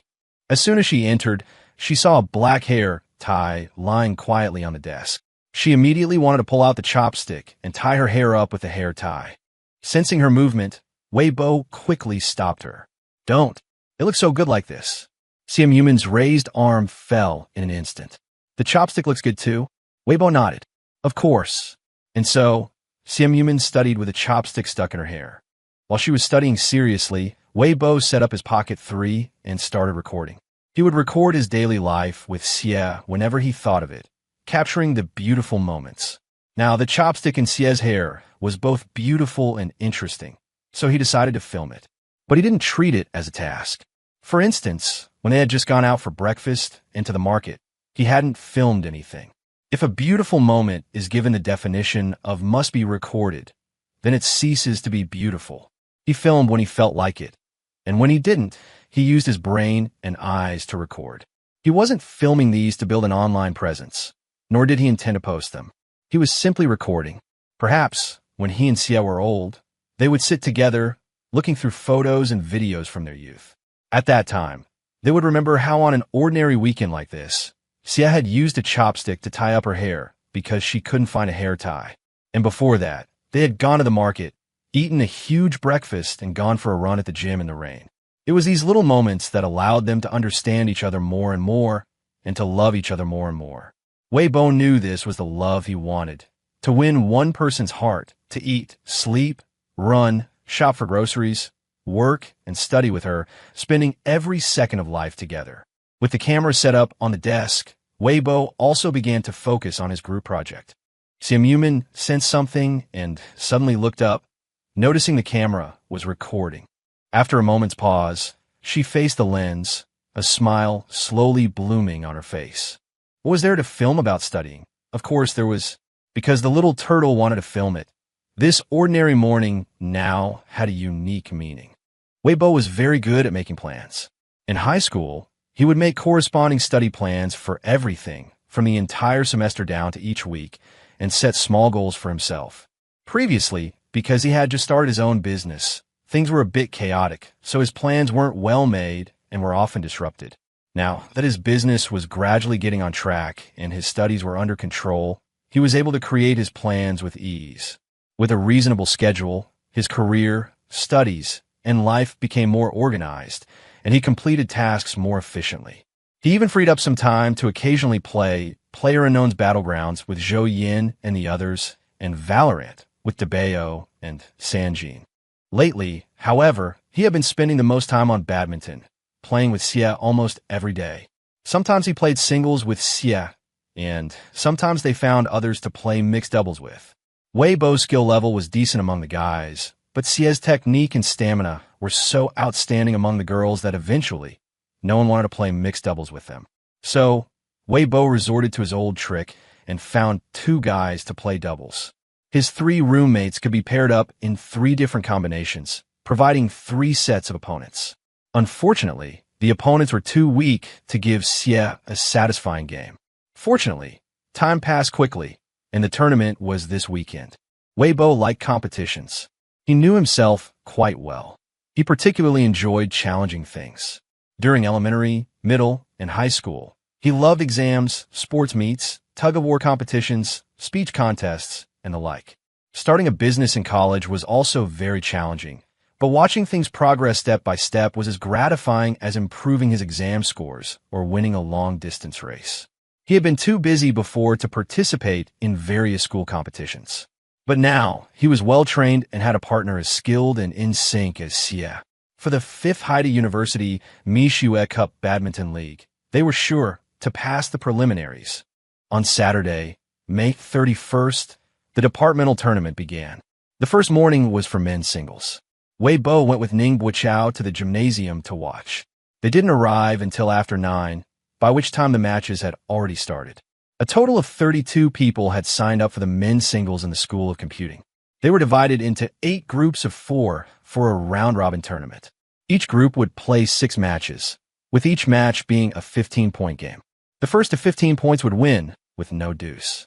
The matches started at 8:30 and went until 10:30, followed by a half-hour break before the knockout stage, which would determine the 2 finalists for the grand finals next weekend. Wei Bai and Ning Buochao walked closer to Zhou Yin to watch him play. Old Zhou is playing quite. For a moment, Wei Bai couldn't find the right word to describe Zhou Yan's state. This form, this posture, this power. Yes, he was playing quite well.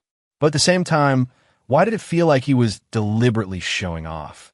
As the saying goes, the antidote is always within 3 steps of the poison. Wei Bai's eyes scanned the area around the court. Sure enough, he saw Xin Yueyuan not far away. Wei Bai. He just knew there had to be a reason behind every one of Zhou Yan's actions. Wei Bai shifted his gaze back to Zhou Yan. The computer science department was full of skilled players. He couldn't afford to be so unfocused. In this regard, Zhou Yan was no match for him.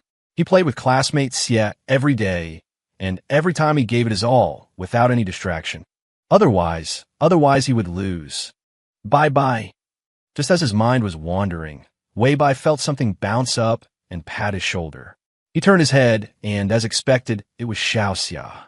Bye-bye, Xiao Xia, dressed in casual clothes with an external liaison department officer, work badge hanging around her neck, poked her head over. Didn't you sign up for mixed doubles?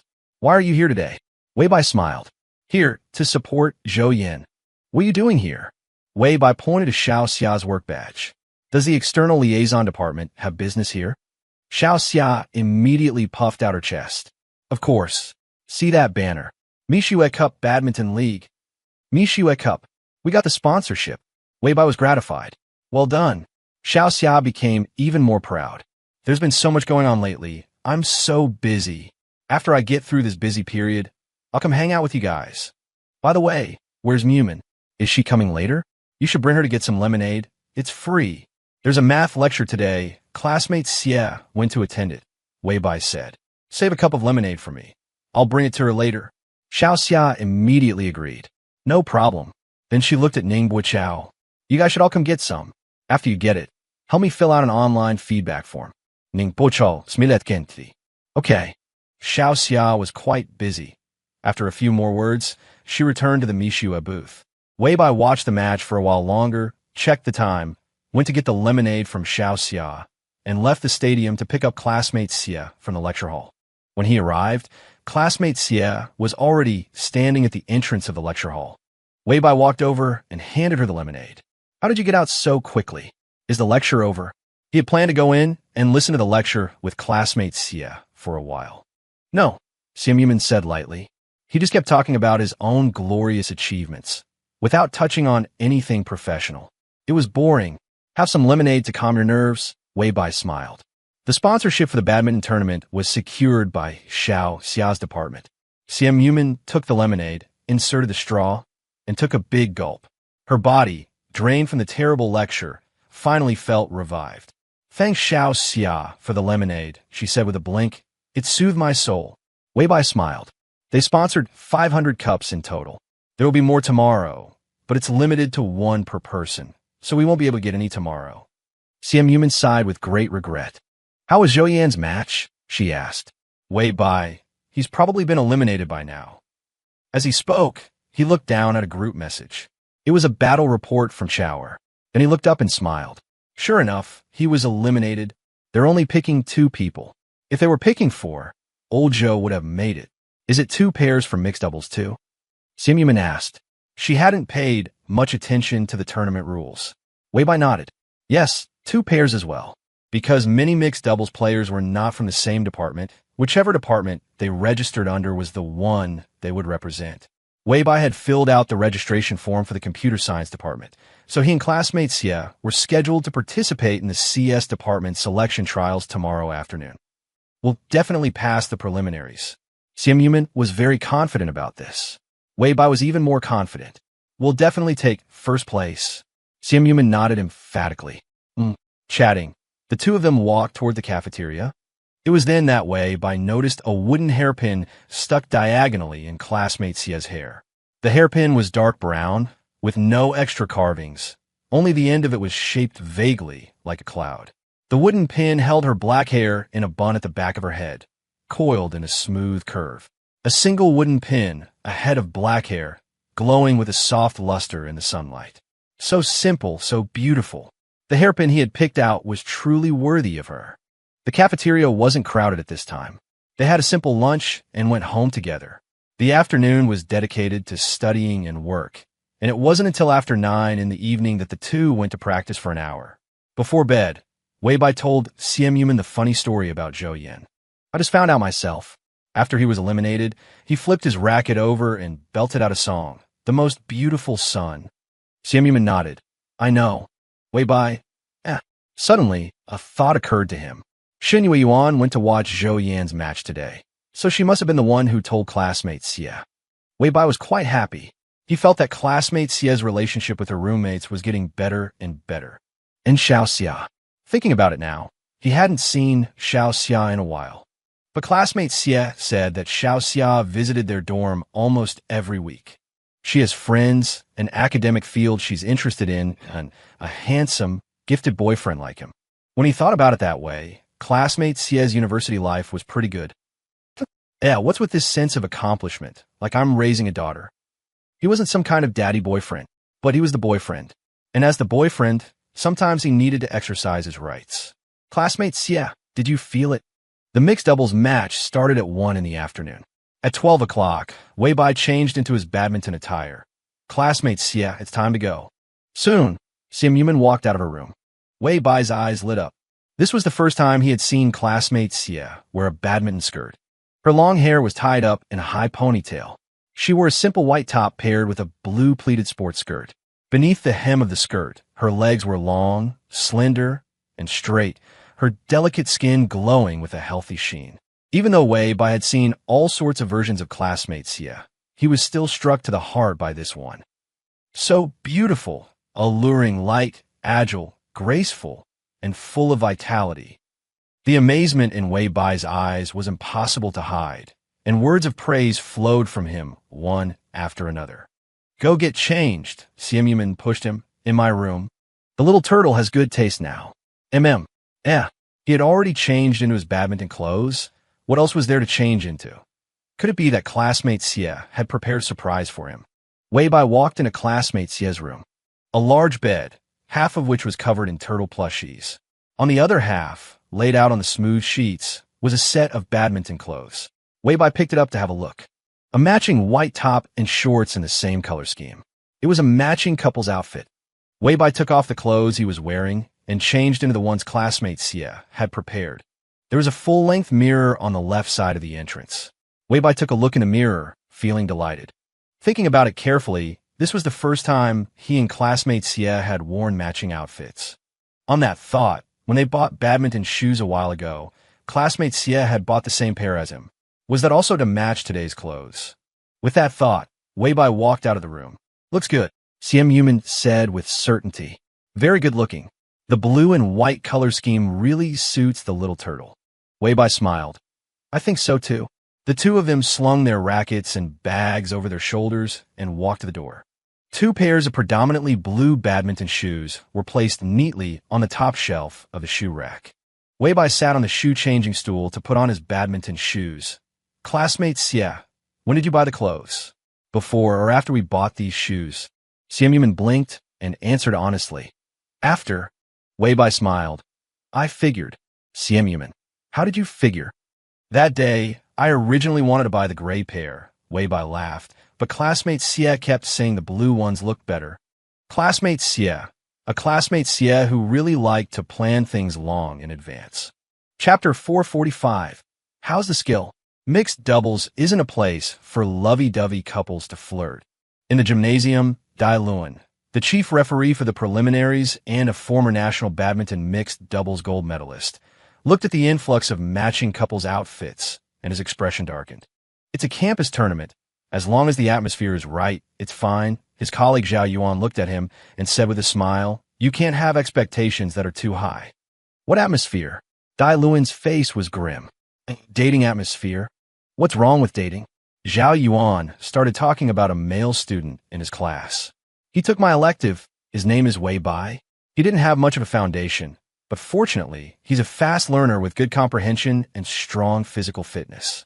His girlfriend sometimes comes to play with him, and guess what? Two guys can't even beat the two of them. Dai Luan scoffed. That's probably because the guys are too weak, right? Zhao Yuan, not really. From my observation, first, it's because you can tell at a glance that the girl has had proper training. As for the second reason, doubles is all about chemistry, and that little couple has plenty of it. Dai Luan's gaze swept across the court, full of matching outfits again, his tone unreadable. Well, great. They're basically all couples, so everyone has chemistry. That student of yours has no advantage anymore. I don't even know if he signed up. As he spoke, Zhao Yuan looked at the list in his hand and said cheerfully he actually did. I can't speak for the rest, Zhao Yuan said, but he'll definitely pass the preliminaries. Dai Luan was noncommittal. He believed that badminton was a particularly sacred sport. It was one thing for mixed doubles partners to be in a relationship, but what was the meaning of them all wearing matching outfits, and the girls even wearing makeup? Were they treating the competition like a fashion show? He didn't understand. Were all university students these days so disrespectful of the competition? But what was going on with this mixed doubles tournament? Why were there so many spectators? More than the men's singles, men's doubles, and women's doubles combined. Many proper small and medium-sized tournaments didn't draw this many people, right? Could it be that these were all the cheering squads for the young couples? Inside the gymnasium, everyone was chatting enthusiastically. I heard Weibai and Xian Yuman signed up too, right here in our department. For real? Oh God, I hope I don't get drawn against them. Wouldn't that just make me and my partner look like background decoration? What background decoration? This is a competition, not a beauty pageant. If you can win, wouldn't they become the background decoration? Me win? You know my skill level. True, haha. Elsewhere, another group of acquaintances was also chatting. What are you doing here? Did you sign up for mixed doubles too? Is your partner from the computer science department? Nah, they said the campus belle and her boyfriend signed up. I came to have a look. You mean Sim Yuman? Wow. I've never seen her in person. Is she really that beautiful? Let's just say, stunningly beautiful. One look and you'll never forget. Even every strand of her hair is perfect. Her photos are gorgeous enough. Could she be even more beautiful in person? You'll see for yourself in a bit, won't you? More and more people arrived. When Weibai and Xian Yuman got there, both of their faces read, so many people. Why are there so many people? Weibai wondered, is mixed doubles this popular? However, this confusion didn't last more than a few seconds before he had his answer. Because from the moment they entered the gymnasium, the buzzing atmosphere suddenly went cold, and then erupted with even greater intensity. That must be Simp, right? Damn, she's a million times more beautiful in person than in photos. If I had to play against her, I'm afraid I'd be so mesmerized I'd just watch her instead of the shuttlecock. So beautiful. Her boyfriend is handsome too. They make a good pair. Matching outfits. I'm shipping them. I'm shipping them. Weibai held his girlfriend's hand, walked through the murmuring crowd, and went to the sign-in desk. Miss Xie, it seems most of the audience is here to see you, Weibai said with a smile. Simp didn't like being stared at. The aura around her had already shifted from a demure girlfriend to an aloof, formidable queen. Hearing Weibai's words, she let out a soft and then emphasized, most of them are girls. Most of the people here to see her were girls. Why would she say that? After a moment's thought, Weibai understood. Miss Xie was afraid he would get jealous. Was he that petty? It was an objective fact that Miss Xie was beautiful. If he got jealous every time a random guy on the street commented on her looks, wouldn't he have to live in a vat of vinegar? But he understood Miss Xie's personality. Miss Xie was the type of person who would use affirmative words and actions to give him a sense of security. With that thought, Weibai squeezed Miss Xie's soft little hand and smiled. But surely some of them are here to see me, right? After all, I am quite handsome myself. Simp nodded seriously. On a scale of 10, you're a 10. Weibai, then what's my score for my badminton skills? Simp blinked. Weibai had asked the question to tease her, but seeing her frown in response, he ended up amusing himself. All right. It's okay if you can't answer such a difficult question. The draw is starting. A total of 16 pairs from the computer science department had signed up for mixed doubles. The matches would be determined directly by a draw, starting from the round of 16. The winners would advance to the next round until the semifinals, from which 2 pairs would be selected for next week's finals. A student from the student union was holding a megaphone and calling out names. People went up to draw lots accordingly. Weibai. Hearing his name, Weibai was about to step forward when he suddenly felt a small tug. He tilted his head to look at Miss Xie. Simp's eyelashes fluttered. She stood on her tiptoes and whispered in his ear in the faintest possible voice. But I know how good your stick skills are. Right triangle and area operators equals. Xie. Moo. Man, how can you be so mischievous? Is this the time to be saying such things? Simp was doing it on purpose. On purpose. In his mind, Weibai was furiously spanking a certain someone, but on the outside, he was already walking up with a smile to draw his lot. Exactly 16 pairs had signed up for mixed doubles, which meant no one would get a bye. Everyone had an opponent. Weibai drew number 5 and nodded at the student who had drawn before him and also got number 5. He didn't know any of the players, nor was he aware of their skill levels, so it didn't matter to him who he drew. That classmate didn't react much, but his partner was particularly excited. Simp, we're playing against Simp. This time, the classmate reacted. Then we're sure to win. He believed his skills were excellent, and his partner was a rare teammate who didn't drag him down. Weibo was different. He wasn't sure about this person's skills, but Simp's appearance, her arms, legs, and skin tone didn't look like someone who exercised regularly. She would definitely play at the front court. Let's play well, the no. 5 classmates said, a little excited. Let's try to crush them with a high score. His female partner replied, wouldn't that be bad? Simp is so beautiful. I'd feel bad if we made her cry. That's true, the no. 5 classmates said, his eyes fixed on Weibo and Simp, his voice low. Keep an eye out. If it really comes down to it at the end, let's give them 2 points just to save them some face. At this moment, Weibo was beside Simp, the word helpless written all over his face. Just focus on the game. Don't think about anything else for now. Simp nodded obediently. What else was she thinking about? Nothing. It was clearly the little turtle who was overthinking. With the referee's command, the match officially began. 8 pairs were competing simultaneously, but most of the eyes in the stadium were fixed on court 5. Simp is really beautiful, but I wonder how her skills are. She won't fail to get past the round of 16, will she? To be honest, her boyfriend doesn't look like the athletic type either. Damn, Sun Jianpeng, who they're playing against, is from my class. He's a genuine badminton player, plays almost every day. Well, all right, but it's no big deal if they lose, right? It's a college tournament. Participation is what counts. There's a lot of discussion, mostly predicting their downfall. Zhou Yin was not convinced, but this time he didn't shout anything, because he understood the chemistry between Wei Bo and Simp, let alone the round of 16.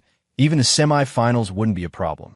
These people are just waiting to be proven wrong, he whispered to Ning Buochao. Ning Buochao smiled gently. Only those who have played against them know how strong they are. He and Conger often served as their training partners, so he knew this very well. Bang! After a few test shots, Wei Bo raised his arm and delivered a jump smash. Sun Jianping reacted quickly, lunging to save his shuttlecock. He thought to himself, that was a good shot. Most people wouldn't be able to return it. This Wei Bo kid has some skills. Too bad he ran into him in the round of 16. He'll have to stop here. The save was excellent, and Sun Jianping now had a better understanding of his opponent's ability. A light of certain victory flashed in his eyes. Next, he was going to get serious. With that thought, his eyes were fixed on the shuttlecock and the two people on the other side. Simp was moving quickly, clearly intending to block at the net. Although her footwork looked interesting, was a net block that easy to execute. From the moment the backcourt teammate starts the smash, the front court player has to judge the trajectory of the return and move into position in advance, completing the movement and the shot in a very short time. This move required extremely high chemistry. He and his partner didn't dare to do it casually, otherwise it would be embarrassing if his smash was fierce as a tiger, but his partner's net block was half a beat too slow. Sun Jianping felt that even if Simp had some ability, she couldn't possibly be stronger than his partner, could she? He and his partner had started training 2 months in advance for this tournament. With a whoosh, the shuttlecock flew through the air. In an instant, Simp slid, her feet launching into the air as if on springs, her racket swinging out. Clap! The rapidly spinning shuttlecock came smashing over. Sun Jianping lunged extremely fast, but still couldn't scoop it up. Fuck! He watched helplessly as the shuttlecock hit the ground. Now, recalling Wei Bo's heavy smash, it was clear from the beginning that it was a setup for Simp's net block. I underestimated them, he said, his expression turning grim. His female partner also swore. Fuck, even if you weren't underestimating them, could you have returned that shot just now? Just a moment ago, they were talking about giving the other side 2 points, but they were shut down right at the start, and so beautifully at that. From now on, she would never dare to look down on pretty girls again, especially astonishingly pretty ones. These kinds of girls were Nuwa's own daughters. In addition to beauty, all their other skills were maxed out too. 1 o'clock, the referee's voice rang out.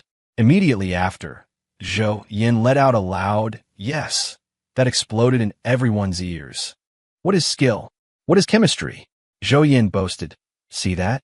This is called skill. This is called chemistry. He directed this sentence at Ning Buochao, but his voice was loud, as if making a public announcement. However, no one paid him any attention, because everyone was shouting yes. Those who understood what happened were genuinely shouting, and those who didn't were shouting along with the crowd. Great shot. That shot was incredible. Whoa, did you guys notice? The moment the ball was hit, before it even landed, Wei Bai had already run over to Simp, ready for a high five. Was he that certain the other side couldn't return it? It seems mixed doubles really is best played by couples. How can an ordinary pair match this kind of chemistry? At the same time, Dai Luan and Zhao Yuan walked over and happened to see that point. The group referees were all students, so the two of them only needed to keep an eye on things. Therefore, they wandered with their hands behind their backs, watching this group for a moment, that group for a few seconds. How about that? Zhao Yuan looked at Dai Luan. What was I just saying? There's a difference between couples and couples. Some are just here for fun. Some really have something. It's just 1 point. Dai Luan also thought it was a good point, but 1 point didn't prove much. Sometimes it could just be luck. Even as he said this, his feet didn't move. Unlike with the previous groups, he didn't lose patience after just a few seconds of watching. On the court, Wei Bai smashed hard again. This time he aimed directly for the backhand. The opposing female partner's return was of poor quality, and Simp seized the opportunity to block at the net again. 2:0. Net cord. In 3:0. 4:0. 4:1. 5:1, 21:4. Game. Yeah, awesome. Off the court, Zhou Yin shouted at the top of his lungs. Immediately after, a tide of cheers and applause surged forward. This is a completely dominant victory. Damn, they left old Sun completely stunned. They're so damn strong. And from what I observed, although the campus belle scored all the points, every shot from Wei Bai was aimed at setting her up to score. Really? Are they that strategic? I couldn't even tell. The chatter was buzzing. The match was won so quickly that even Zhao Yuan was a little surprised. Looks like when they usually play doubles against two guys, they're holding back. Dai Luan was no longer stubborn, and his words were more agreeable. Even long-term partners might not have this kind of chemistry. He was a professional, and his observations were more detailed than those of an ordinary student. From what he saw, the boy would just lift his chin at the girl, and she would know how to play the next shot. Likewise, the girl would glance back, and the boy would quickly adjust his strategy. With this level of chemistry, it was no injustice for the other side to be beaten 21:4. It seems some couples are really suited for mixed doubles, Dai Luan said, rubbing his nose. Zhao Yuan laughed. Don't I know you? You and your ex-girlfriend broke up while playing together, so now you think all couples can't be partners. Dai Luan snorted. They'd argue too if they were playing professionally. Chapter 447. Blame me for losing? Have you seen how good-looking that boy and girl are? Zhao Yuan smiled. Could you start a fight with a face like that? Dai Lian fell silent. Some things were simply irrefutable. If you ask me, my student might just win the championship in the end, Zhao Yuan said proudly. He didn't know anything when he first started my elective class. Even his grip was wrong. That's only because Meng Wei and the others didn't participate in this tournament, Dai Luan snorted. If the top 3 from the national championships were playing in this, do you think your student could still win? Zhao Yuan. Why don't you just say let the Olympic champions play against them? How could you compare the professional division with the amateur division? If Meng Wei and the others had really competed, the entire nature of the event would have changed. However, for Dai Luan to say, that was a roundabout way of acknowledging the strength of Wei Bai and his girlfriend. After all, chemistry was a form of strength. The applause off the court was enthusiastic. In the center of the court, Sun Jianping and his partner sat collapsed on the ground, unable to recover for several minutes. It was over. It was over just like that. How could it be so fast? I hadn't even gotten into my rhythm yet. The female partner's eyes were vacant. Sun Jianping's were even more vacant. He even felt as if he had been completely drained in those short 6 or 7 minutes. 21:4. He suspected the last point they won was conceded by the other side. A disaster. An absolute disaster. He had never lost so badly since he started playing mixed doubles. Why isn't it a best-of-3 game system? Sun Jianping had lost so miserably that he could only try to find fault with the system. If there were another game, I definitely wouldn't have let her find another chance to block at the net. If there were another game, we'd be down 0:2, his partner said, looking utterly dejected. If there were 2 more games, it would be 0:3. Sun Jianping wanted to argue, but couldn't find an opening. Their opponent's coordination was terrifying. It was as if one person had split into 2 to play. Moreover, Sim Yuman's skill was stronger than that of the average amateur female player. Sun Jianping even felt that someone like her should be playing in professional tournaments.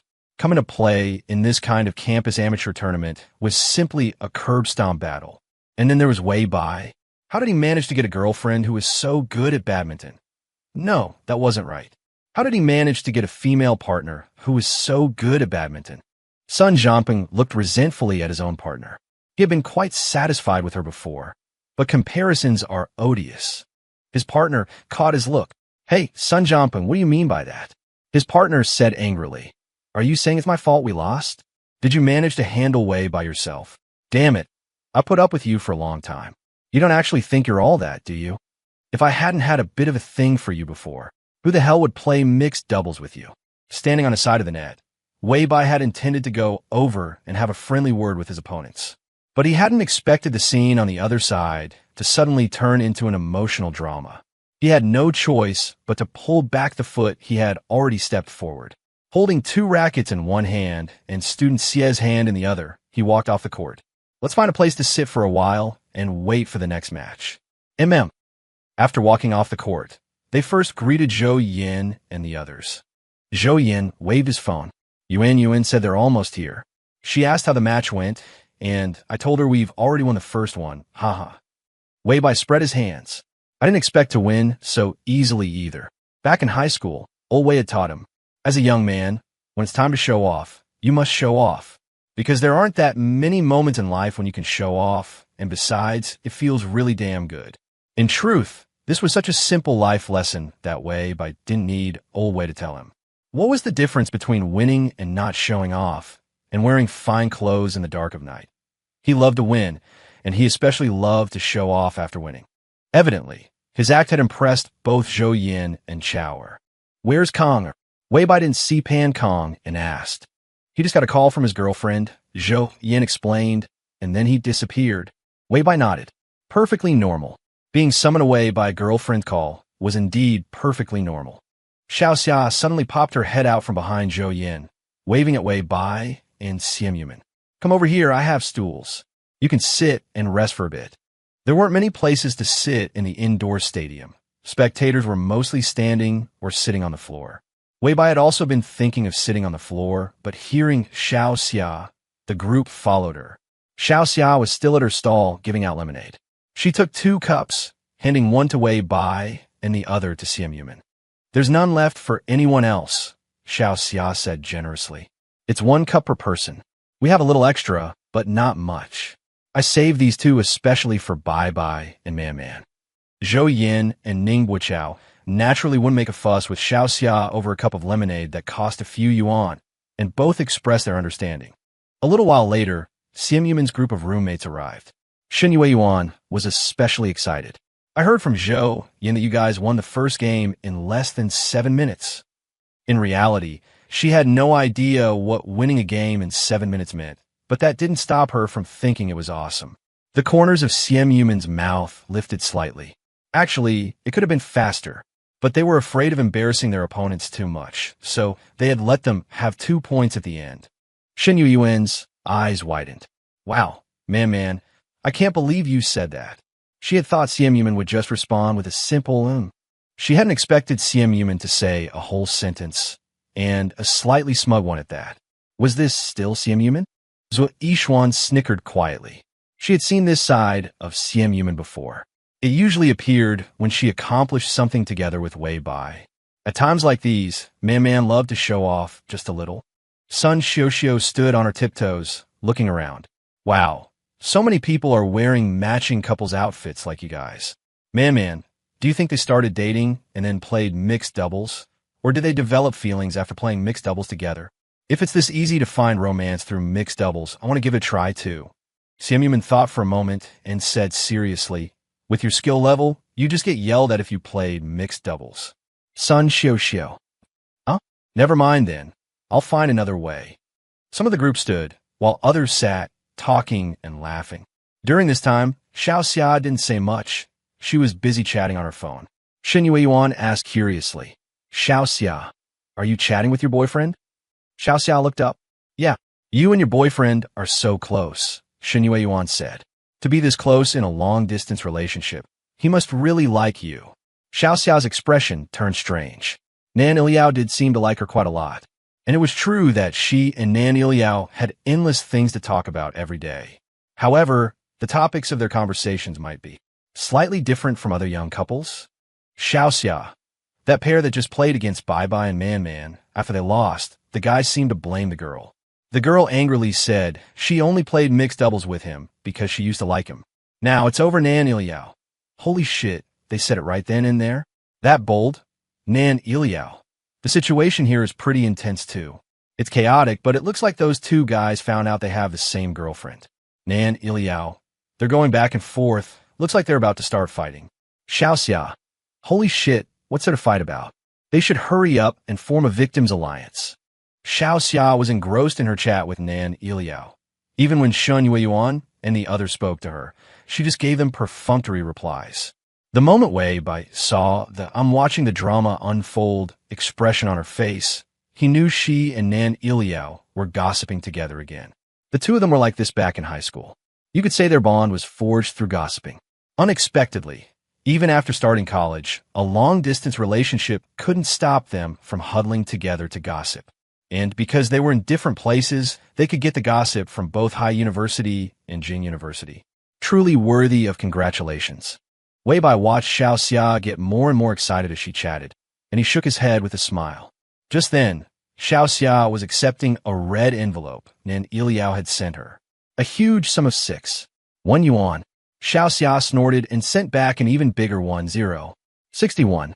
However, if Nan Iliao hadn't sent the red envelope, she would have forgotten it was June 1 SD. Hey, it's June 1st today, she said, raising a hand to gently tug on Simp Yuman's arm. Let's celebrate Children's Day together tonight. Aren't we a bit old to be celebrating Children's Day? Zhou Yin objected at first, then agreed, but we can celebrate brother by making it to the finals tonight. Shun Yue Yuan, ever the enthusiast for gatherings, said, let's do both then. Celebrate Children's Day and the finals. Wei Bai laughed. The match isn't over yet. Zhou Yin, you'll definitely win.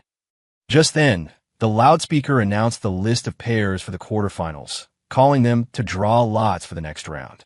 Wei Bai half listened and then said, all right, you guys figure out where to go tonight. We're off to our match. They all nodded. This time, Simp Yuman went to draw the lot and picked number 1. She brandished the number in her hand, raising an eyebrow at Wei Bai.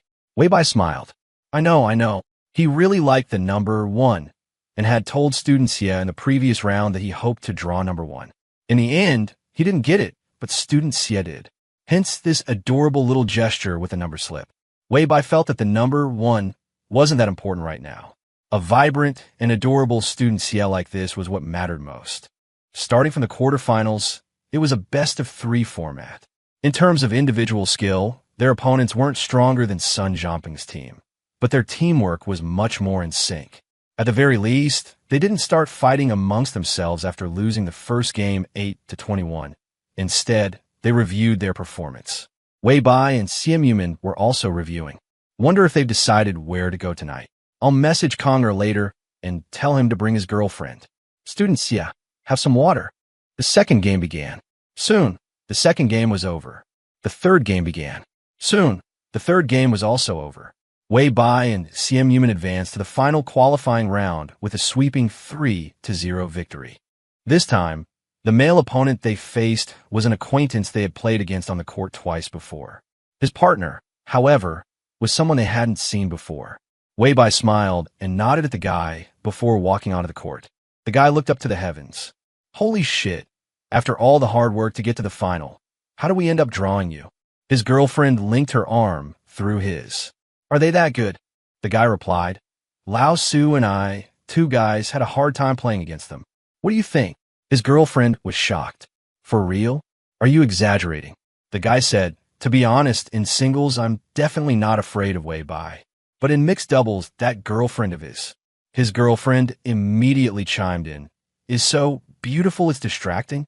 The guy has skills that are just overwhelming. The key to mixed doubles technique is the man's powerful smash and the woman's control of the net, a seamless blend of offense and defense. The coordination between those two, combined with the girl's precise control of the net, completely dictated the rhythm of the game, leaving him and Lao Su constantly on the defensive. Could his girlfriend compare to Lao Su? The guy said dejectedly, well, drawing them isn't without its silver linings. His girlfriend said, exactly. I get to observe the campus belle's beauty up close at the net. The guy, maybe you should just forfeit. But all talk aside, forfeiting was impossible. While those two were talking about Wei Bai and Simp Yuman, Wei Bai and Simp Yuman were also analyzing them. Zhou Yutong can dominate me in singles, Wei Bai said. My power smashes won't give me a real advantage in this match. Simp Yuman said, observing the posture and movements of Zhou Yutong's girlfriend. His girlfriend isn't weak either, but she's definitely not as good as me. Wei Bai smiled. Then I'll be relying on Student Xie for this match. He knew that Student Xie had been holding back this whole time, because Student Xie's calculation ability was so far beyond the average person's. Her shots were too precise. If she went all out, a 21-0 score wasn't impossible. Of course, The lack of coordination from the previous two pairs of opponents was also a factor. This time, they were facing Zhou Yutong and his girlfriend, who looked like she was good at the game. "We have to win," Wei Bo said to Simp with a smile. Simp, holding the racket in her right hand, looked at him, her dimples deep. "If you want to win, you will win. But not if you're afraid to lose." That was an interesting thing to say. Wanting to win means the goal is clear. You just have to play towards that goal. But being afraid to lose means you're hesitant, worried about what others will think if you lose, or perhaps afraid to face yourself after a loss. At that moment, Wei Bo suddenly thought of himself during past exams.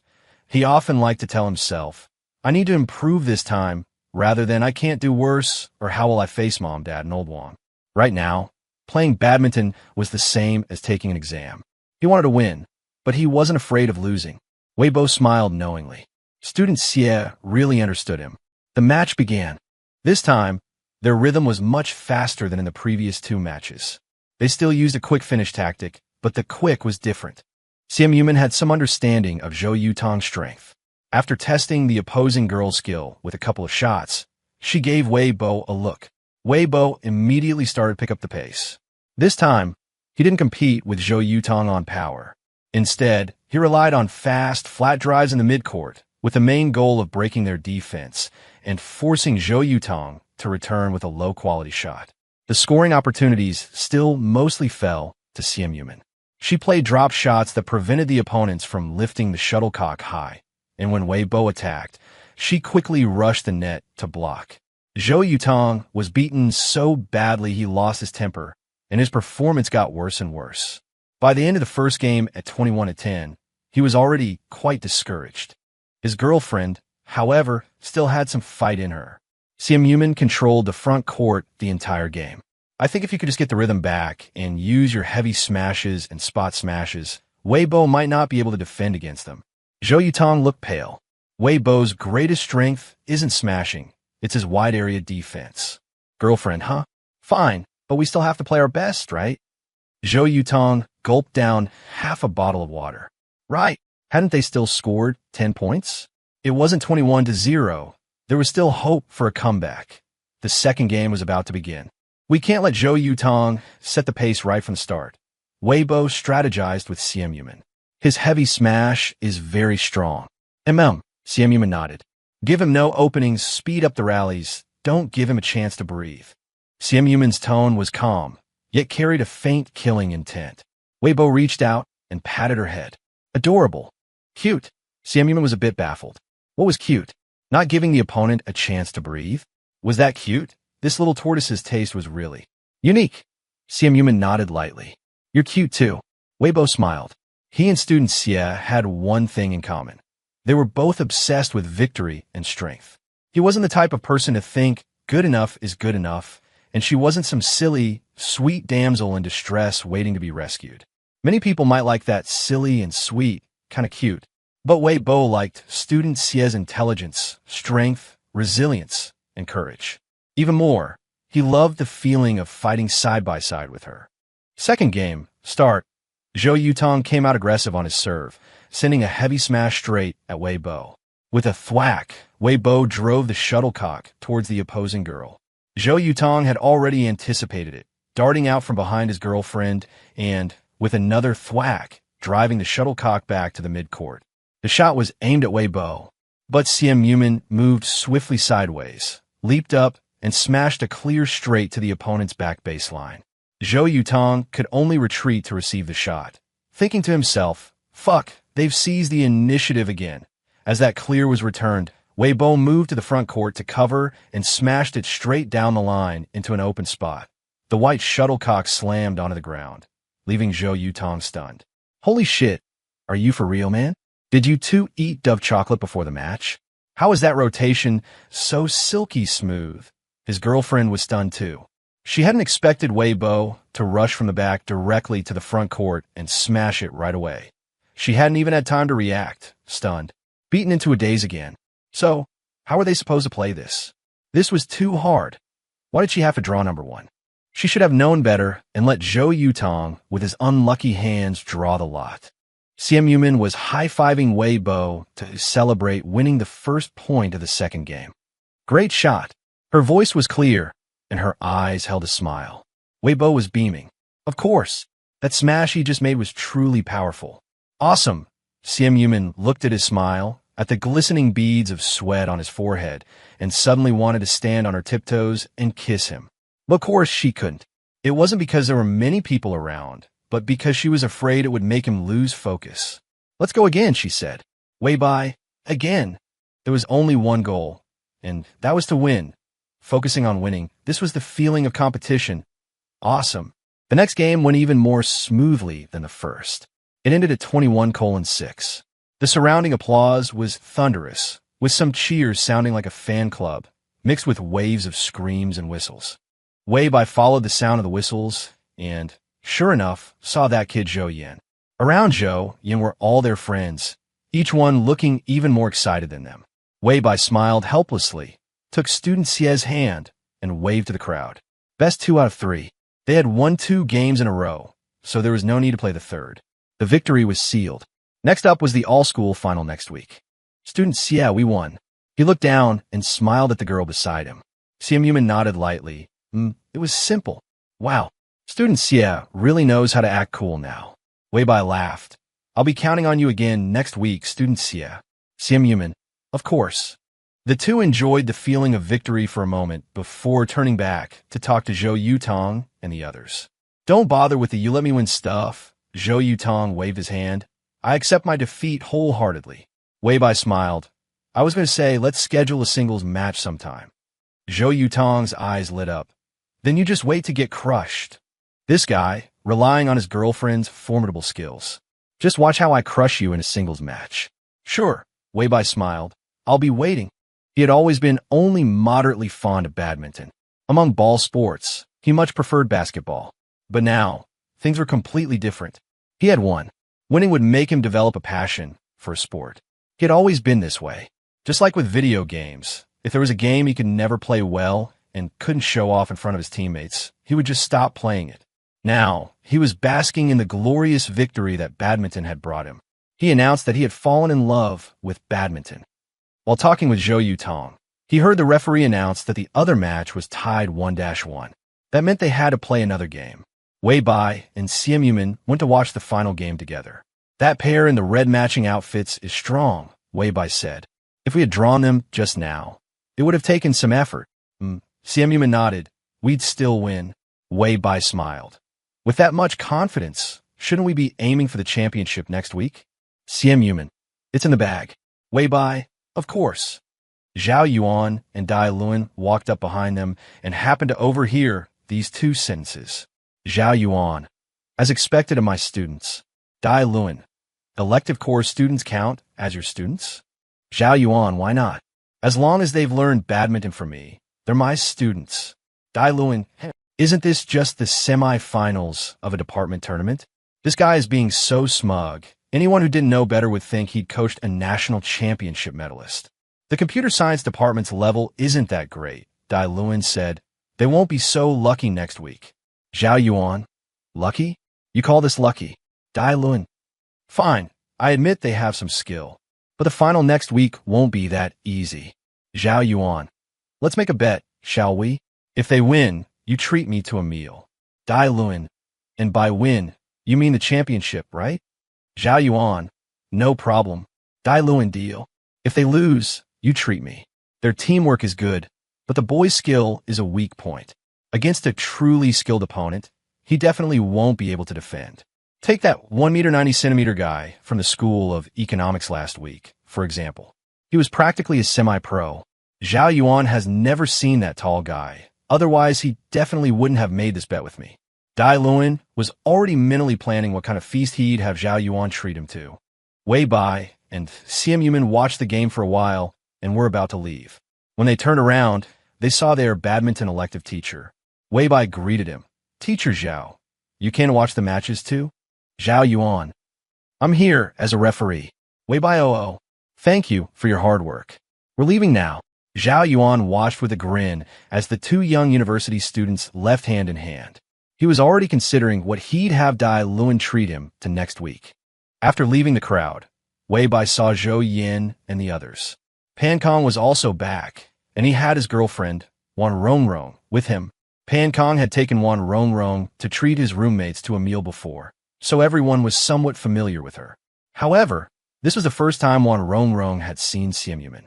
Her gaze couldn't help but drift towards Simp's face. Now this is a goddess. The belle of their school of management, Song Liusi, was no match for Simp at all. Simp noticed her gaze and smiled at her. Wan Rongrong immediately felt overwhelmingly flattered. The goddess smiled at her. "Ah, so beautiful." She was definitely going to brag about this like crazy when she got back to the dorm tonight. Originally, when Pan Kong wanted to bring her along, she had been a little nervous. But after receiving Simp's friendly gesture, she gradually relaxed. She had an easygoing personality and quickly hit it off with Xiaoxia and the others. As the group walked toward the school gate, just before they reached it, Xiaoxia was already affectionately calling her Rongrong. "By the way, where are we going?" Wan Rongrong asked belatedly. "To Heroine Plaza," Xiaoxia said, "to eat Heidaleo." That's right, this was the result of their long discussion. As university students, they enjoyed a full day 12% discount. Plus, Xinyue Yuan was a prestigious Black Sea member, which meant she could get a 50 off 200 coupon for dining every month, 2 15% off coupons for dishes, as well as complimentary fruit platters and dishes. She could also book and secure a table in advance. In short, with Xinyue Yuan there, they had many perks for eating at Heidaleo, and splitting the bill wouldn't cost much per person. Their group all loved Heidaleo, a bunch of people sitting together, fighting for food, loud and lively. There was a direct bus to Heroine Plaza, a ride of just over 20 minutes. Today was Sunday, and it wasn't even 5 o'clock when they arrived, but there was already a queue at Heidaleo's entrance. Xiaoxia sighed. "Good thing we have a Black Sea member," Xinyue Yuan said proudly. "This is a membership I worked hard to eat my way into. You get 1 point for every yuan spent, and you have to spend 12,000 yuan in a year to become a Black Sea member." They had booked a table in advance, so they were seated smoothly without having to wait. After ordering the 4-broth pot, everyone started chiming in to order dishes. Wei Bo and Simp huddled together, ordering things they both liked, such as spicy tender beef, beef rolls, and kelp sprouts. Shrimp paste, hum, the spring crispy bamboo shoot, and vegetable platter. Hum. Wei Bo laughed. "How come you want to eat everything?" Simp whispered. "What I want to eat the most is..." Wei Bo was shocked. "Stop right there." Hearing her tone and inflection, Wei Bo had a premonition she was about to say something outrageous again. "What are you thinking?" Simp said slowly and deliberately. "What I want to eat the most is aorta. Their aorta has a great texture." Wei Bo. Oh, could he be blamed for misunderstanding? If you want to eat aorta, you want to eat aorta. Why whisper like that? Wei Bo remembered her excellent stick skills comment from the afternoon and thought to himself that he would have to properly discipline this little rascal when they got home tonight. Was there any way to make her a little more restrained in her daily life? Wei Bo thought, maybe she'll tone it down once she's full. Aorta, duck intestines, crispy tripe. "Let's just order these for now," Sun Xiuxiu said. "Otherwise, it'll be a problem to pack up the leftovers." "Did we order the aorta?" Xiaoxia asked. Wei Bo looked at the interface. Ordered 3 servings. Xiaoxia. Ok. Heidaleo served the food quickly. Xiaoxia wanted to take a picture for Liao Yinan, but as soon as a dish arrived, it was tossed into the pot. She had no time to take a picture of all the dishes. In the end, she could only send Liao Yinan a photo of the 4-broth pot. Xiaoxia, eating Heidaleo with Bai Bai and Man Man. Nan and Liao, looks like a big group. Xiaoxia, yep, it's the people from their 2 dorms. Nan and Liao, how many couples have formed from the 2 dorms? Still 2 pairs? Xiaoxia, right, but Pan Kong brought his girlfriend today too.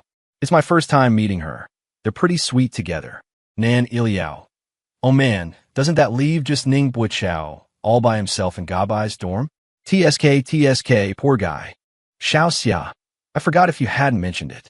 I'll definitely have to ask him later when he's going for his 99 confession, so I can go watch it live. Nan Iliao, don't forget to live stream it for me.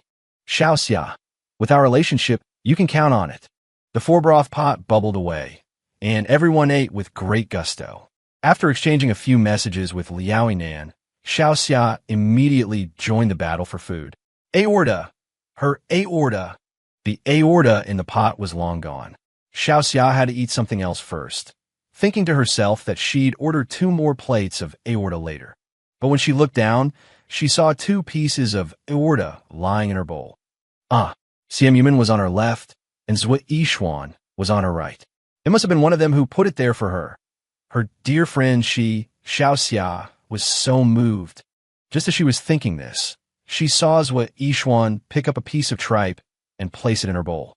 Zhuizhui is so nice. Xiao Xia was incredibly touched. But after dropping the tripe, why were Zhuizhui's chopsticks still hovering over her bowl? Zhuizhui, are you zoning out? Xiao Xia asked. Zhui Yishuan glanced at her. Then, steeling herself, swiftly snatched a piece of aorta and popped it in her own mouth. Xiao Xia was stunned. Stealing her aorta. Zhui Yishuan had learned bad habits. She was now robbing her in broad daylight.